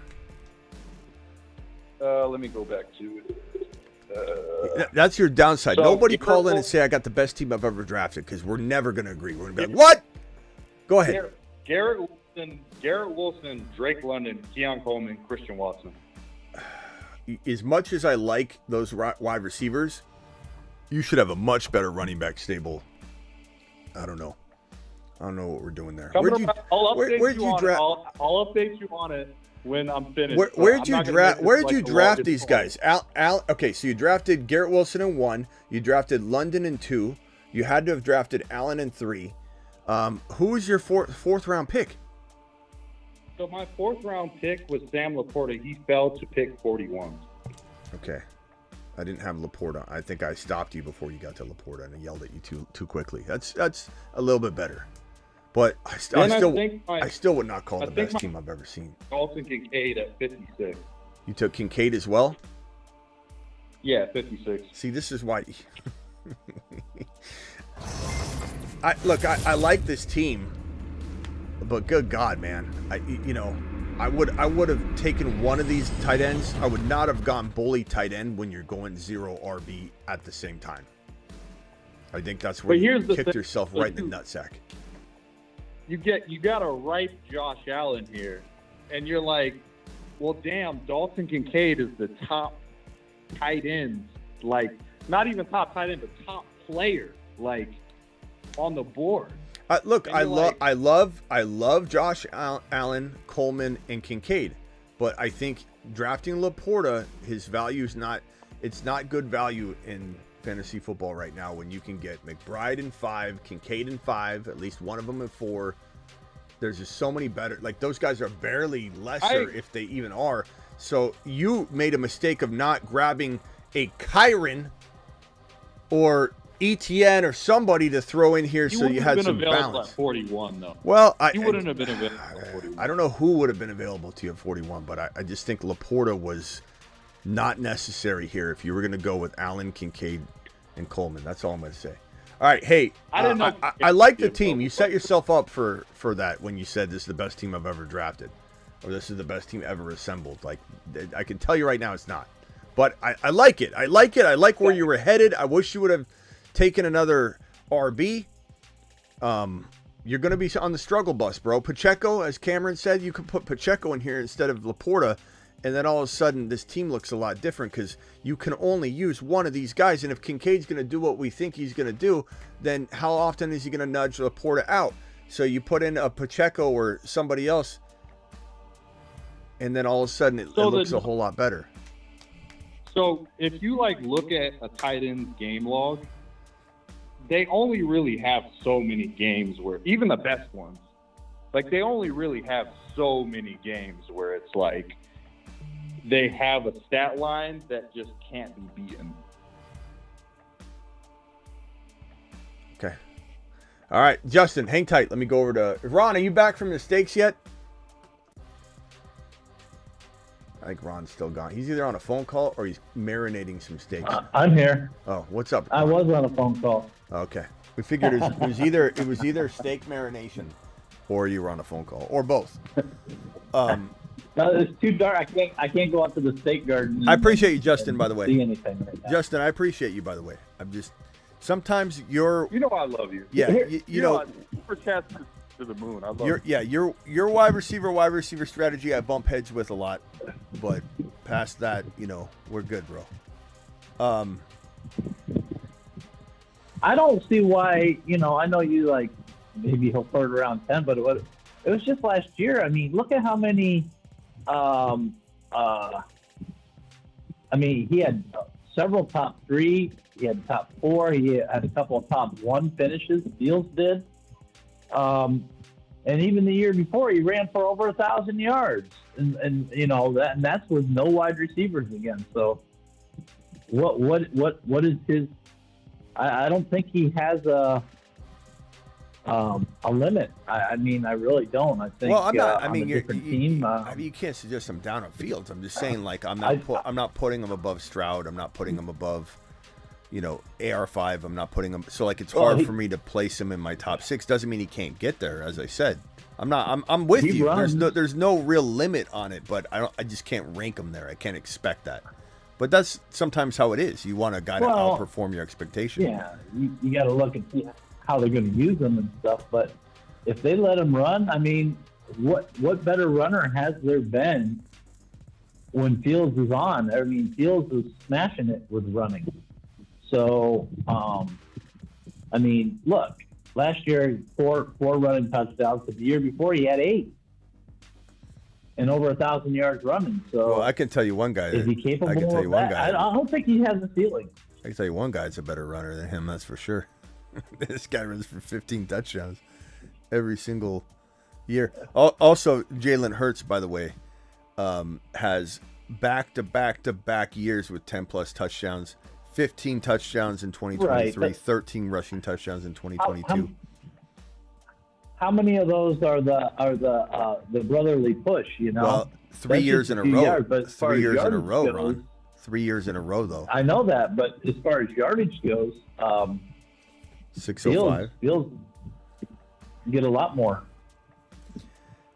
I'm just saying. I mean, when you're talking about, I'm just answering the question. You said who's better. I'm just answering the question. You say who's better runner. I'm just saying these guys are the running. No, I'm just having the conversation. Yeah. You know I love Hurts. Yeah.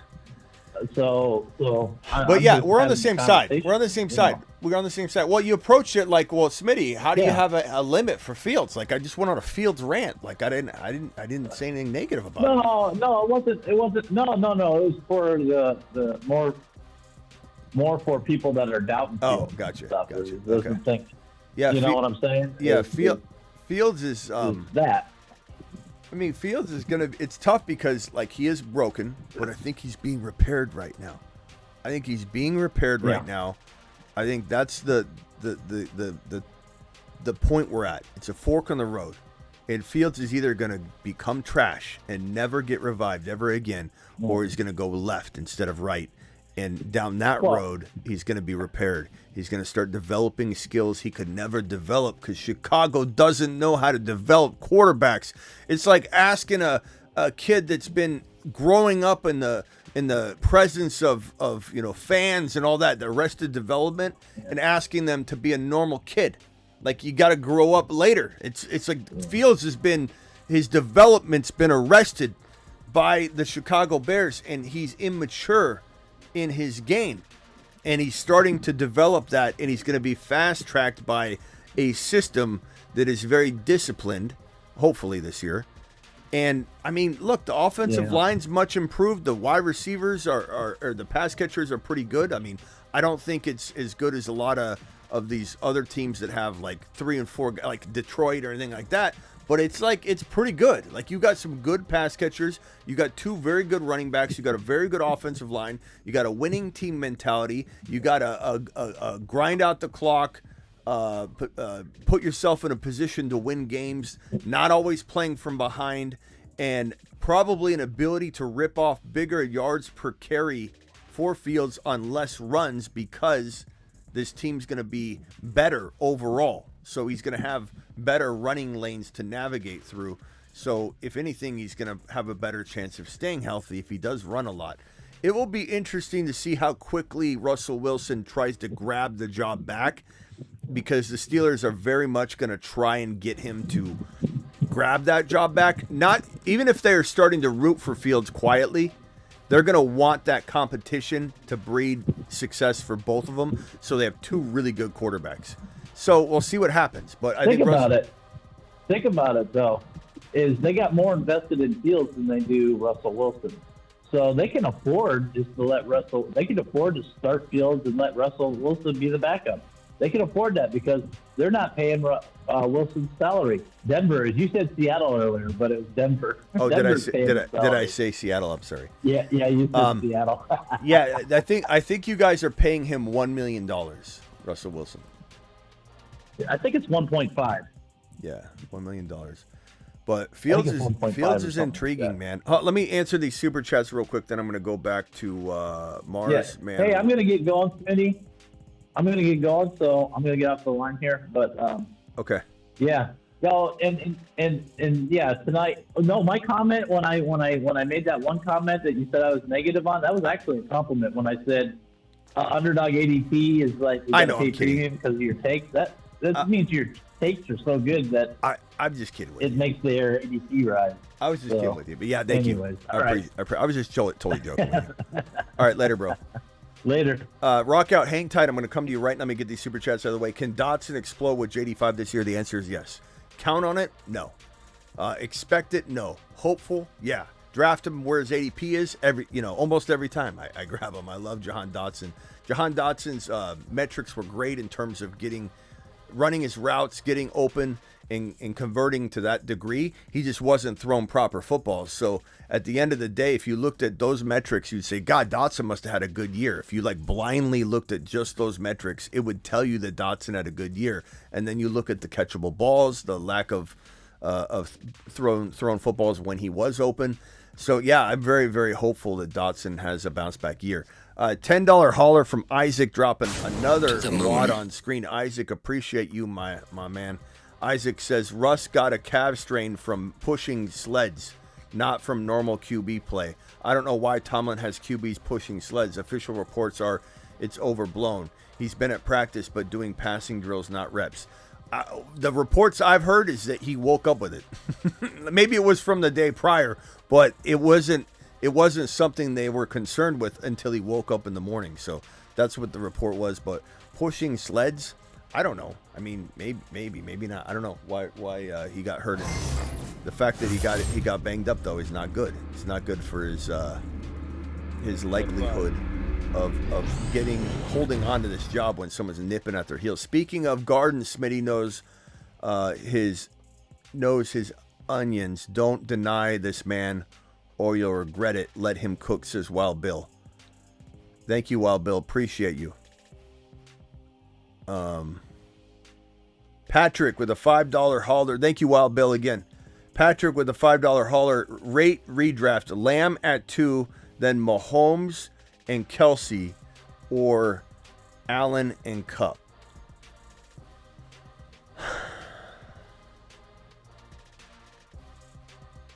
I could rank this for you, but I'm going to say you're taking Mahomes too early, and you're taking Kelsey too early.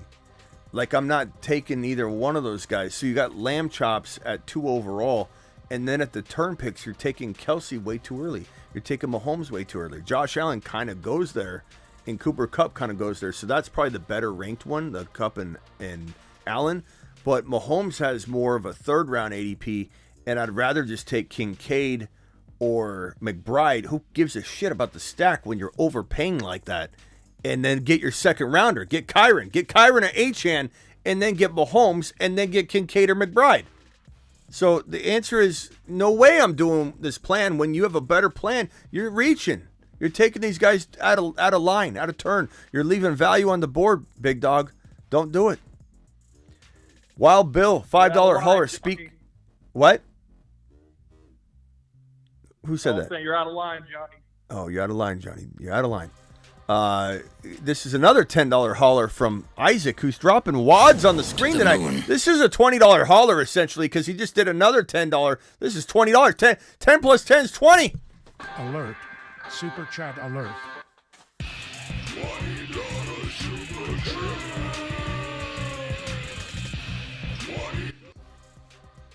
Russ got his calf strain. Okay, so I got that one out of the way. The other one from Isaac was this one. I know you haven't been high on the Chargers this offseason, which is an understatement, but Gus had knee surgery and J.K. Dobbins left practice early on Friday. Vidal could be relevant sooner than later. Yeah, I mean, we've talked about this already on the show, that J.K.'s not going to stay healthy no matter what. Like, consider him on IR already for the entire year. And Gus, we reported on this on the other show, he's had surgery. And he's not a guy that's going to stay healthy at all. Vidal is the only guy I want, Isaac, and we talk about that all the time. And on top of that, in case you didn't know, if you think I don't like Vidal, bro, he's been sitting on this list for almost the entire offseason. So just to correct you, if you think that I don't like Vidal, Vidal's been sitting here. Look, he's got his old photo up here. He's been on here so long. So don't worry. Don't worry. Vidal, we've talked about Vidal all off season long, and I agree with you. It's Vidal's job at some point. The only thing I would say is, like, does this coach have the ability to screw this up? Because he's his raw mentality. I don't know. You know, could he put someone else in there? He still could, but Vidal's the only guy I'll own. I don't want McConkey. I don't want maybe Josh Palmer. You know, at the right ADP or something. Can Dotson explode? I answered that one already. Okay, let me go over to Rockout, then back over to Justin. Rockout, you're live. What's up, pal? Can I give you my worst team? Yeah, go ahead. All right. St. Brown, Derrick Henry. Hold on. St. Brown, Henry. Achane. Okay. Mahomes, McBride, Ridley, Harris, Marquise Brown, Coleman, Chase Brown, Goddard, Jaden White, Tua. Jaden White. And Polk. Who's Jaden White? Jalen Wright. Oh, Jalen Wright. And then Okay. Tua, and then Polk. Did you get who? You have Henry, Achane, and who else? Right. I got Harris. Harris. That was it. Harris. And Ridley. And then Marquise Brown, Coleman. Coleman. Nice. Okay. So this is what I'm talking about. So that other guy that who was that asked me to go Mahomes, Kelsey, and 2-3. Patrick, I'm just trying to help you, bro. This is what we're talking about. You grab St. Brown in round 1, and I'm not saying not to go Lamb at 2. I'm just saying he got a lesser version of that, and then he got Achane here, and then instead of going Mahomes and Kelsey, he went Henry and still got Mahomes and McBride. Like, that's what you got to do with your second and third round. I'm not sure you're guaranteed to get McBride or Kincaid, but you got to try that versus forcing a stack. Who cares about a stack? The stack's not doing nothing for you in non-best ball. There's no reason to force a stack. Take Mahomes, take AR5 and McBride over Mahomes and Kelsey, if it affords you a Henry by not doing it. You know what I'm saying? But yeah, rock out. Nice job. I like it. I like it. Yeah, I had an argument with someone about Henry, like he's going to do bad because he lost his offensive lineman, but I don't really see it. Yeah, I mean, there's some concern with Henry. I mean, I like him, but at the same time, you know, he's older. His offensive line, I believe, is the oldest in the top 2 or 3 oldest in the league now. It flipped from last year being a really good. It's definitely a down. It's maybe a bottom 5 line in the league. So there's concern about Lamar and Henry to that extent. There is a possibility this is a bottom 5 offensive line. Possibly. Which could put Lamar in a panic chamber, upcoming panic chamber, by the way. Just a little nugget there, a little early nugget. Maybe. Yeah, I'm not saying we necessarily shut it, but he'll definitely be in the conversation because of his offensive line concerns. All right. All right, rock out. Appreciate you. Call back if we go live again. Appreciate you, bro. Rock out to the moon. Justin, final thoughts. All right, just finished making the team. I'm not gonna lie, it was kind of patchworky at the end with running back. You were right. You were right. This is very patchworky. Who are your running backs, bro? On this best team ever assembled. So I went 7-2. Raheem Mostert, Trey Benson, I like that. Rico Dowdle, Boyd, Kendrick Miller, Clyde Edwards-Helaire, and I went Dante Foreman. Yeah, and I want your opinion on Dante Foreman because, like, it's getting kind of dicey over there in Cleveland. I mean, didn't you see the beginning of the show? The Moon Man. I didn't. I was with a girl, but I outer caught up space. Yeah, it's Jerome Ford season, baby. Jerome Ford season. I don't think it's dicey at all. It's not dicey at all. It's exactly what I've said all offseason long. There shouldn't be a surprise in the world for the Cleveland Browns running back situation because nothing has changed from what I've mapped it out to be.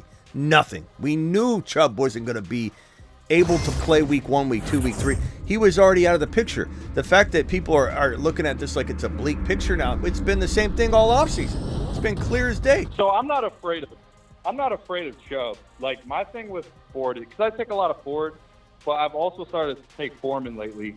And the reason why I've started to take Foreman lately is when they just have Ford, it's like they try to not use them. Like, didn't they go get the skeleton of Kareem Hunt, then go and, like, try to retread that? You know what I'm saying? No, I don't. And you know, Justin, as much as we get along, we definitely see things a lot different than we definitely don't view things the same on a lot of things. I mean, we don't. It's okay. But Jerome Ford, I think, he's got a nose for the end zone. This is a team that when they're anywhere near the goal line, they're going to run the ball. That's just the nature of the Browns. You know, grind it out between the tackles. Like this is a team that's going to run the damn ball. He had 813 yards, total touchdowns. Didn't he have 5 receiving? He had 44 receptions last year. 44 receptions last year. He had 9 total touchdowns, and like 1,200 something total yards. Like, he had a really good year, and I don't think it was that they didn't want to use him. I think he was kind of gaining their trust, you know. And right now he's the healthiest back. And Jerome Ford and Deontay Foreman. I mean, how old is Deontay Foreman at this point? Ziggy, how old is Deontay Foreman? I think he's like 26 or 27. You let Ziggy handle this. Deontay is 38 years old. That's Deontay Wilder. Ziggy off. Deontay Wilder. And Dante Foreman, he does this sometimes. He goes to places with like a stick and a sack. And before you know it, he suddenly is like an 800 or 900 yard guy there. And he's picked 211. So Bro, I was trying to patchwork. He's 28 years old. He's had a torn Achilles tendon that he's recovered back from to the best degree he can. Huh? You're right. I didn't know he was 28. I thought he was like 26 or 27. No, he's 20. He's taken forever to get back to even remotely close to a decent form. He's a journeyman. He's 28 years old. He's got a torn Achilles tendon that he recovered from. He's done well for himself. But again, the data is the data. There's never been a running back in the history of the NFL that has ever been a top 10 running back that has had an Achilles tendon tear, ever. And he's the most successful Achilles tendon tear recovered running back, though, by far. He is the like epitome, or he is the example, the golden boy of Achilles tendons. But it took him forever since Houston. That's where he tore it, in Houston. And Foreman was a nice upside player, tore his Achilles tendon, and it took him years to get back. That's why J.K. Dobbins doesn't have a shot in hell. But Ford is cemented in, bro. Don't even. He has been on the Moon Man list for a reason. And so when you say things are getting murky or whatever over there, things haven't changed a single bit. All right, hold on one second, Justin. Let me go over to Matt Biaggia in 1 second. How do you approach a QB? A 12-man, 6-point per TD passing league. The only thing that I'm changing is they're going a little earlier. So Josh Allen will be more cemented into round 2. Wouldn't even be shocked if someone took him in the tail end of 1 if it's a grandma league. But even in like a shark league that goes 6-point per TD, no one's taking a quarterback in round 1. But I don't know how your league is. But I would say that like Mahomes cemented to the top of 3 or middle of 3. Hurts will be in the top of 3, middle of 3. Maybe 2 of those guys go in the second round. Doesn't change my thinking too much because I'm willing to draft those guys high. I guess I would potentially try and push it to round 3. And if one of those guys fell in 3, I'd snag them in a second. And do I take AR5 and 4? Absolutely. I would grab AR5. Stroud in 4 or 5. I think between all those quarterbacks, AR5, Stroud, you'll get one of those 2 in a worst case scenario, probably in 4. If you don't believe that to be true, though, based on trending or knowing your league, then I would maybe go for one at the end of the 2-3 turn. I definitely wouldn't shy away from Mahomes in a 6-point per TD league or Hurts in a 6-point per TD league. But it depends on where your draft selection is. But I certainly wouldn't take anybody but Josh Allen in round 2 if I could help it, even in a 6-point per TD league, because it's all relative. There's still value to be had in the AR5s and the Strouds and the Burrows, etc. Even Dak Prescott. Dak Prescott in the 6th round, 7th round in this format is crushing it. Biaggia, you're live. Thank you for the super chat. The only thing, just listening to you talking about the Browns, that's my team. That's my. I feel like I know the Browns better than anyone. And we can't overlook that Dorsey was hired as their offensive coordinator. The Browns aren't going to be pounding the ball. Now, I'm 100% behind you on Ford because Ford is a pass catcher. I think he's going to do great. The beat writer tweeted out the other day that Pierre Strong is looking like the backup, and Foreman is going to be used as short yardage and probably goal line. But just figured I'd throw that in. Yeah, it's too early to know any of that. So, but yeah, I mean that's maybe where it's reports in 3 practices. So far, that's where they're trending, maybe. But Ford is the guy that brings, I think, the experience to the table on all fronts, and I think I love Ford this year. I think he's going to be great. He's running back 40. It's like we're not playing. Yeah, with you fire can't beat at all. it. We're not playing with fire at all. Well, and the fact that he had 40 Watson. plus, he had 40 plus receptions last year, bro. 40 plus receptions last year, 9 total touchdowns, about 1,200 total yards. This is a pretty productive running back, and he's coming off a year where he was used inconsistently to Justin's point, but I don't think they were trying to not use him. I think he was gaining momentum, and he wasn't expected to be the guy, so he was kind of like proving himself. But I like him a lot at running back 40. The risk is low. Yeah. All right, that's all I got. All right, Biaggia, later. Later. Jimmy 44, you're live, and then I'll go back to Justin, and then I'm going to close the phone line down. Jimmy 44, go. What's going on, Smitty? What's up? Smitty, I got a question for you. I got the first overall pick, and I want your opinion on what I can kind of package it out, because I'm kind of in agreement with you. I'm a little bit worried about. I think I have to go with C-Mac, but I'm definitely worried about him. So what would you package? What kind of, on a redraft, what kind of package would you do where you'd give away the second overall pick guy? I really want them, but I'm not really sure what I should give. in terms Well, of pre-draft? I know it's he's a the different most type of question. he's the most ideal person to trade with. You want his second and his third rounder. Second and third. That would only be the 23rd and 26th overall pick. Do you think it's worth it? Yeah. Who would you get at the 23rd and 26th? But bro, listen to the words coming out of my mouth, man. You do not give him a pick back. If by letter of the law you're forced to give him a pick back, you've got to give him your last round pick. If you give him your fourth or fifth rounder, you're not listening to what I'm saying, and I don't know you.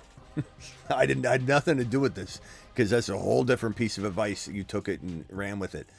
You're getting 2 for 1.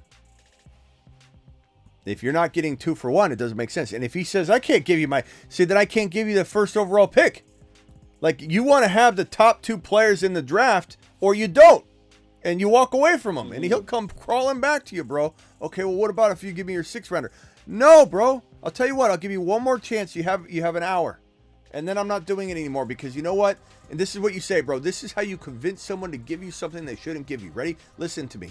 Listen to the desperation in my voice and the uncertainty that I'm going to scare you with. You're him. You want that 2 pick. You come back and you say, okay, I want your 6th rounder. You go, look, I'll give you an hour, because I just watched a video that showed Christian McCaffrey, and I'm crazy to even consider trading him. The amount of runs this guy rips off, and the fact that they're talking him up right now in camp, and the fact that you just make up some shit, whatever. But you tell him you're crazy. Like, why am I even considering this? This is Christian McCaffrey. You have 1 hour, and then for my own sake, I'm never changing my mind. I'm drafting McCaffrey, and I'm gonna lock the key and throw my pick. Like, I'm drafting him. I'm locking him in for my own safety. And you make it look like you're an idiot. Why am I even considering this? And then just walk away, and he'll come crawling back. Now, he might say, give me your 12th rounder or whatever. I would just say, give me your last round pick, or you'll give me your last round pick, or you want to do 2 for 1.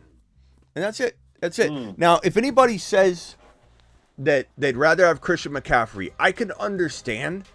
But at the same time, if you're giving me Kyren or Achane, and you're giving me, let's say, Josh Allen, I'm getting 2 pieces, 2 monster pieces that I'm going to beat everyone with. Like, this is going to be an unmistakable addition to my team. Where people make the mistake is they draft guys like, no offense to Nico Collins, no offense to DJ Moore, no offense to those guys, but I can draft a player that can compete with those guys around 6, round 5. I'm not saying I'll win every time, but you give me Keon Coleman around 6, and you take Nico Collins, we'll see who scores more. By how much? Maybe you beat me. But maybe I'm barely behind you with my Keon Coleman. Maybe I draft such a good receiver, or I draft a Jaden Reed and Christian Watson combo or something. But if you're going to do this, you need to make both these picks count. You need to smash the hell out of both these picks. You take an obscure wide receiver that you're reaching on, you made a huge mistake, bro. And you should have never made the trade. This better be an unmistakable player that you can't even come close to getting at another pick. An example would be, even though you don't have to go quarterback, I'm not necessarily saying that, because you could take an AR5 or someone else later, but Josh Allen would be one of those players that you cannot replicate that. There's one of Josh Allen. So if you were to go, let's say, Kyren and Josh Allen for CMC, you're beating him by a mile, by a landslide in the trade. You take Nico Collins and freaking Henry, you could literally get crushed in the trade. The only thing, Smitty, is that Kyren doesn't really land there. I'd be able to get Achane and maybe Josh Allen, but is that really worth it for C-Mac? Well, yeah, for me it is. Or even if you go in a direction of name off all the players according to the ADP rank on your particular draft, because I don't want to use data that's not accurate. You say Kyren won't be there. Yeah. Fine. Hit me with it. Not to mention, you could maybe move Kyren up by trading like a 7th rounder away to get a pick to get Kyren. But go ahead, name the players that will be available. Okay, I'm gonna name you exactly. That's a great. Thank you for asking that. Yeah, that's why you're the best, Smitty. Okay, I'm gonna name you the exact ADP. So around that range at 23 is Drake London, Joe Mixon, Cook. Mixon. Devontae What app is this where Joe Mixon's at the 2-3 turn? What in the hell are we talking about? You're gonna hate me, but what do you call it? ESPN. Okay, Mixon. Okay, let me just cross him out. Anybody takes Mixon 2 or 3, I banish you. I disown you. Mixon at the. I'm not saying Mixon can't do well. I guess whatever. And I know he's running back 4 last year, but we're taking him at the 2-3 turn. What in the hell? What's wrong with people? Okay, London. Go ahead, London, Mixon. Who else? Cook, Devon Achane. Cook, James Cook. Collins. Hold on, James Cook. Yeah. At the 2-3 turn, Yeah. bro. You have the wrong setting clicked. There's no that's way. ESPN for you, man. There's They're no trash. way James Cook is going at the 2-3 turn. Okay, we got a problem because there might be players that you aren't reading off that are. No, I swear to God. No. That's the updated. No. That's the updated ESPN. No. You're not following me. There might be players you aren't reading off because the ADP doesn't show them. That might be way better downstream. Start like. Okay, just go ahead. Read every play. I'll rapid fire for you. Rapid fire for you. Go. Okay. Go. So London, Achane, Collins, Evans, Travis Kelce, White, Laporta, Metcalf, Kamara, Diggs, Josh Jacobs. Hold on a second. Kelce, White, Rashad White. Yeah, okay. Rashad White. God, Yep. people taking him at the 2-3 turn. Okay, keep going. Laporta. DK Metcalf, Diggs, Josh Jacobs, Devontae Smith, Moore, Jalen Waddle, Cooper Kupp. You see what I mean, though, Smitty? Josh Allen. Like, these players, they're good, but I don't know if it's worth a trade. Like, on paper, it sounds good. How are these the best? How is it possible that there aren't better players? Like, let's go to the ADP data and just take a look at the redraft ADP data. Also know that the ESPN pre-rank list may not generate the same result, though, because it's so off, people are not going to necessarily follow it to a T. It will have influence for sure. But if we look at I've got ESPN here, so I can even look at it here. But this is an average of Yahoo, ESPN, and CBS all in one non-best ball data. And at the 24-25 turn, we have Pacheco. We have Achane, we have Jalen Hurts, we have Deebo Samuel, Patrick Mahomes, we have Cooper Kupp, Stroud. So I would say, in the chat can agree or disagree. We'll see if they'll vote. Would you guys take Achane or Pacheco with Josh Allen for CMC? Let's see what the chat says on that. Because at the end of the day, Pacheco is number 15 on here. But I just showed you an average of non-best ball ADP data, so I would go off of that. I don't know that you're going to see Pacheco go 15, bro. I don't. That whatever you're looking at is wild. I don't even. You would have to fall all the way to 23. That is the craziest. Whatever you're reading off is way different than what I think. It's based on your scoring, and your scoring is absolutely wild because Pacheco right here is going on ESPN at 17, not 15, but that still is high. 17 overall. Achane's going 30. I'll be the picks that I'm getting is 23 and 26 if I get his second and third. That's the only issue because he's number 2 overall. It's kind of late picks. It sounds good on paper, but it's really the 23 and 26.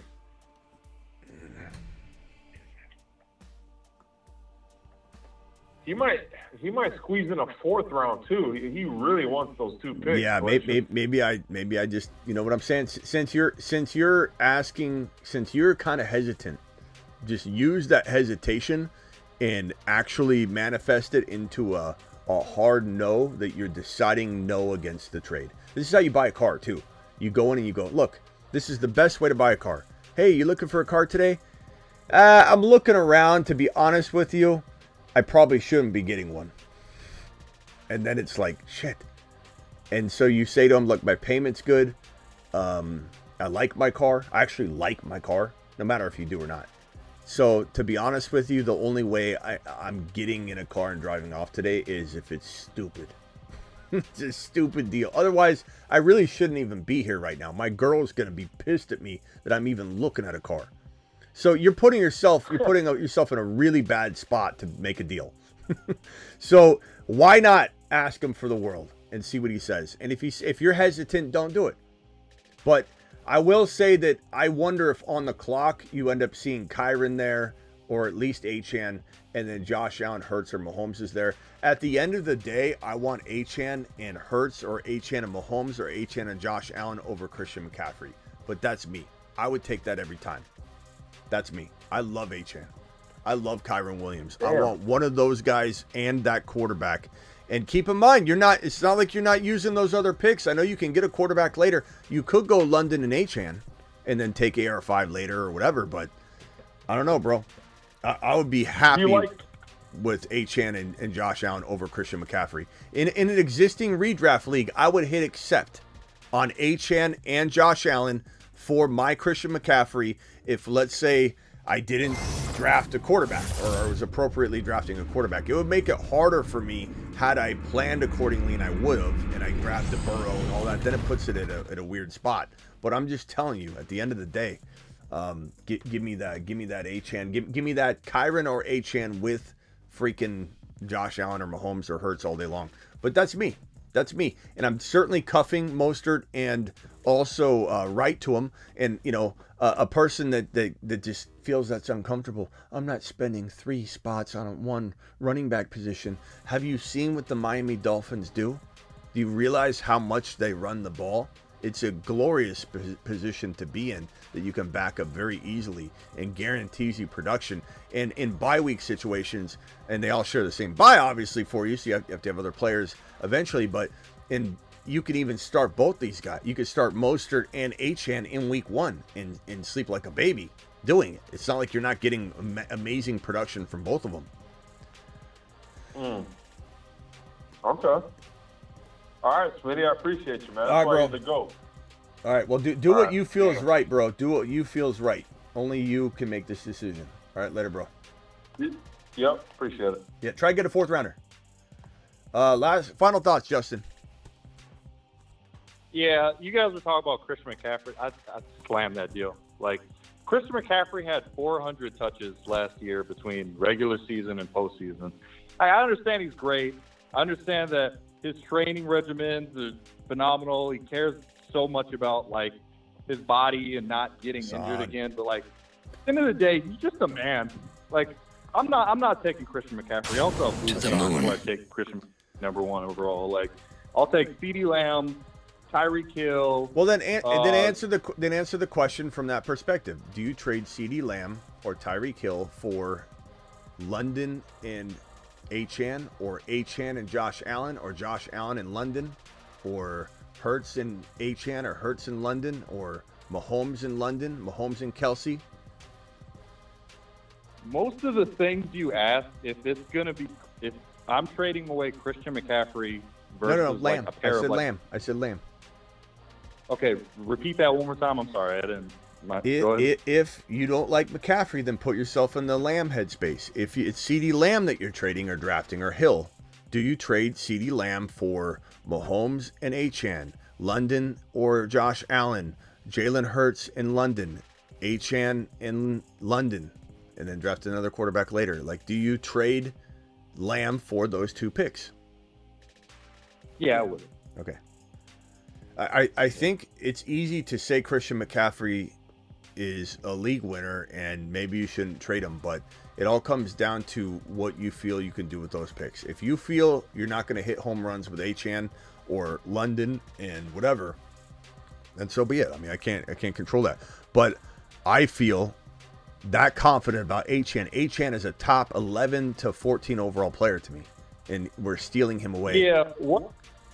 One of the things I learned when I came to your channel, because before I stumbled upon your channel, I wasn't an Achane guy. I was you see it. I love Raheem Mostert. I'm like, oh, you mean I can get Raheem Mostert in like the 9th round? But I've been drafting Achane like crazy since I found, because you convinced me. He really is a steal in round 2. Like, everything from his statistics to like the fact he's bulked up to like it seems like he's pretty locked in. Like, that's one of the guys, like a Chain, Patrick Mahomes, who I was drafting, but like I wasn't drafting at like an insane clip. Like, bro, now I have a chance.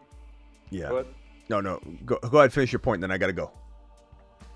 no, I was just saying now I have like Mahomes as like one of my top 5 exposures. Yeah, buddies. But that's all I got. I appreciate you. You know I love everything. Yeah, too, I appreciate you, bro. Yeah, Mahomes to the moon, bro. HN to the moon. All right, Justin, appreciate you. Justin to the moon. Later, bro.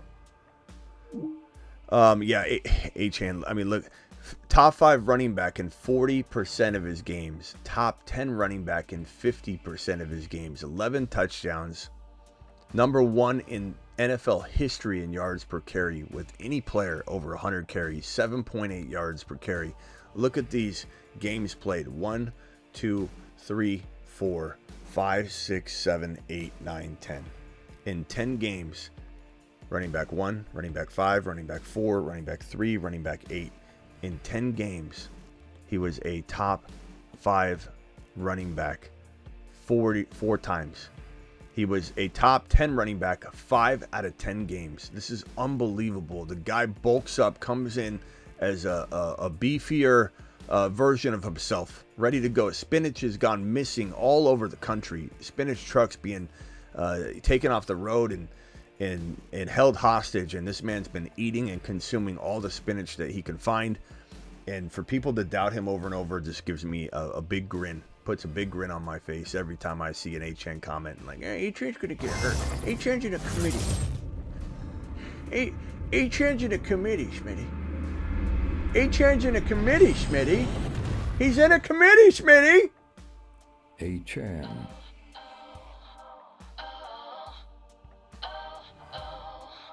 HN is the man. His haters call him small. But he is 9 feet tall.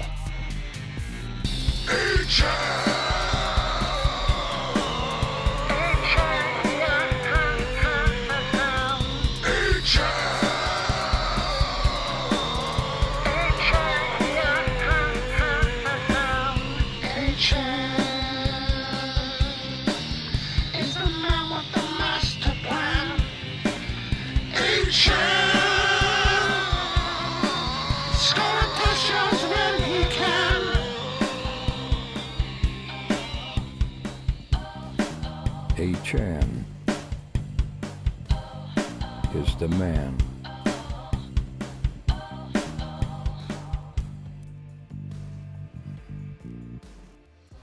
Okay, guys, we're out of here. Here's because we may or may not be back to draft tonight, here is a private draft link. Join this, not $3, $5 this time. $5 private league, Underdog Fantasy, promo code Smitty, where they'll double your match your first deposit 50%. So if you drop 100, they'll give you a 50. The minimum's $10, so they'll give you 5, but they'll do this all the way up to 250. So you drop 500, they give you 250. But the minimum's $10, so they'll give you $5, which will be making this contest free for you. And so jump in. I just dropped the link on Underdog Fantasy in the chat right there. Let me pin the link. Join the draft with me. Okay, this is a private league between all of us. I'm going to pin the link right now in the chat. Join. We may or may not be back tonight, so I want to give you guys something to do with Underdog tonight. There we go. Asan, appreciate you. Smitty to the moon, preseason almost here. Thank you, pal, for the super chat. Justin Rush coming in with one more super chat for the night. Says one more for the road, Smitty to the moon. Justin, appreciate you. Justin dropping a super chat. Asan, Mr. Frost, Isaac dropping a $10 hauler. Anthony, Isaac dropping a $10 hauler. Wild Bill, Patrick, Ron Navy, Mac, Ron Navy, Kilpatrick, Rock Out, Marty, Isaac, another $10 hauler. Ron Navy, Rock Out, Ron Navy, Rock Out, Ron Navy, Cheryl, appreciate you. Ron Navy, G Money, and Isaac again, and Roy, and Terry, and Justin Rush, and Ron Navy, and Matthew, and Isaac again, and Justin Rush again, and Ron Navy again. Appreciate all your super chats. As far as my celebratory messages, I need to answer. Hernandez says, Smitty clearly over the Rona. Love to see it. Thank you. Appreciate you, pal. Yeah, the whole family got it, but we're good to go now. Human Ziggy, appreciate you. 13-month membership says, Smitty, can say whatever you want. Appreciate you, Human Ziggy, for supporting me on that front. Human Ziggy to the moon. Then we got that boy dropping a 21-month membership. Those projections would put him ahead of Tank, says that boy. I don't know what projections we're talking about. It's been a long show. 209 caller, what's your name and where are you calling from? Hello? What's your name? Where are you calling from? You're live. Oh, what's up? Nick. I'm from California. Nick from California. Nick, you got about 30 seconds because I'm on the way out the door. What can I do for you, pal? So I had my draft this weekend. I just want to ask, or I just want to say my lineup, see what you think. Okay, hit me with it real quick, bro.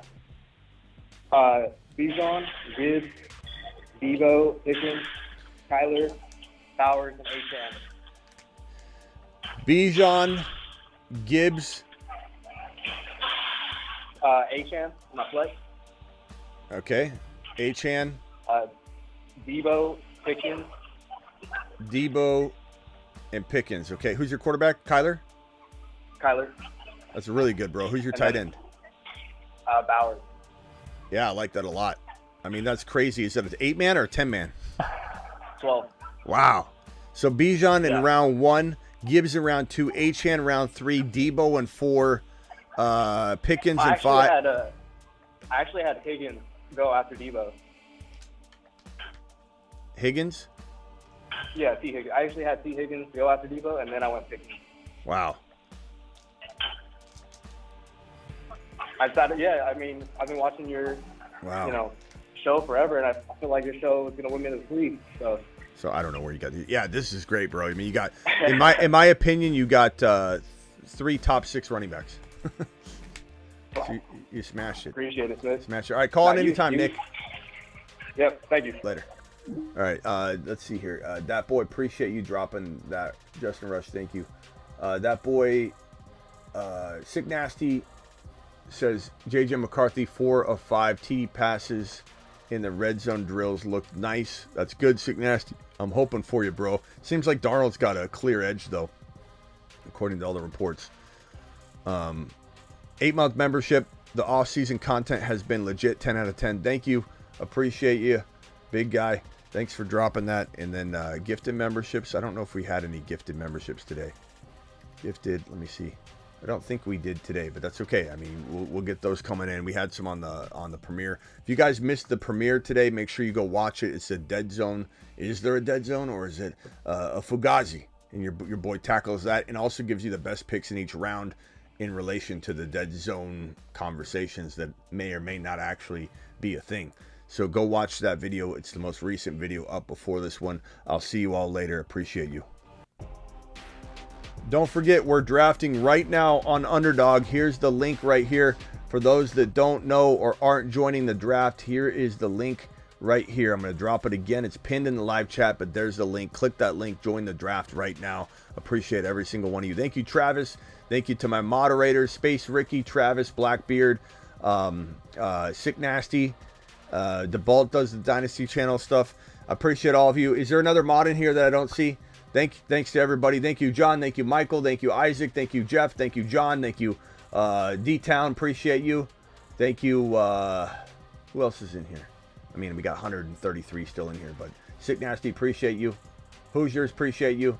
E111, appreciate you. Robert, we'll see you later, pal. We'll see you later, Robert.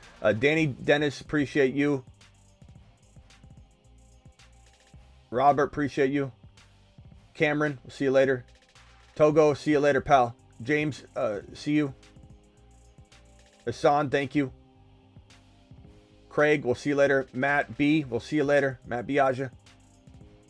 B Brown, we'll see you later. Sick Nasty, D-Town, Isaac, everybody. Travis, thank you. Ron Navy. Deuce. Achan.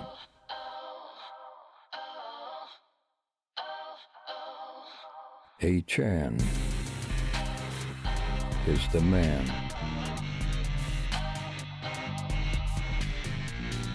His haters call him small. But he is 9 feet tall.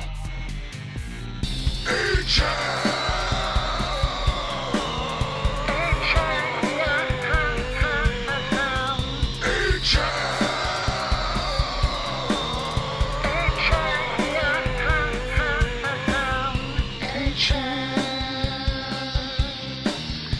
the man with the master plan.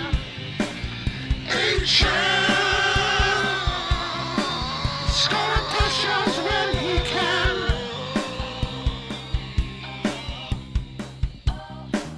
A-Chan. Nicholas, appreciate you, Nicholas. The man. Nicholas Hernandez stock is up.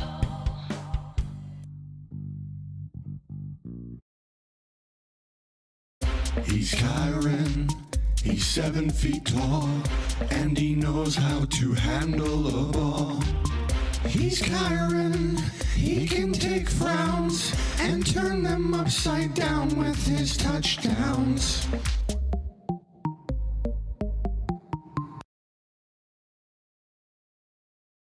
Brees Hall is 8 foot tall. He will always answer the mother freaking call. Don't let him fall. In the third, don't stall. Just give Batman the freaking football. He's Brees.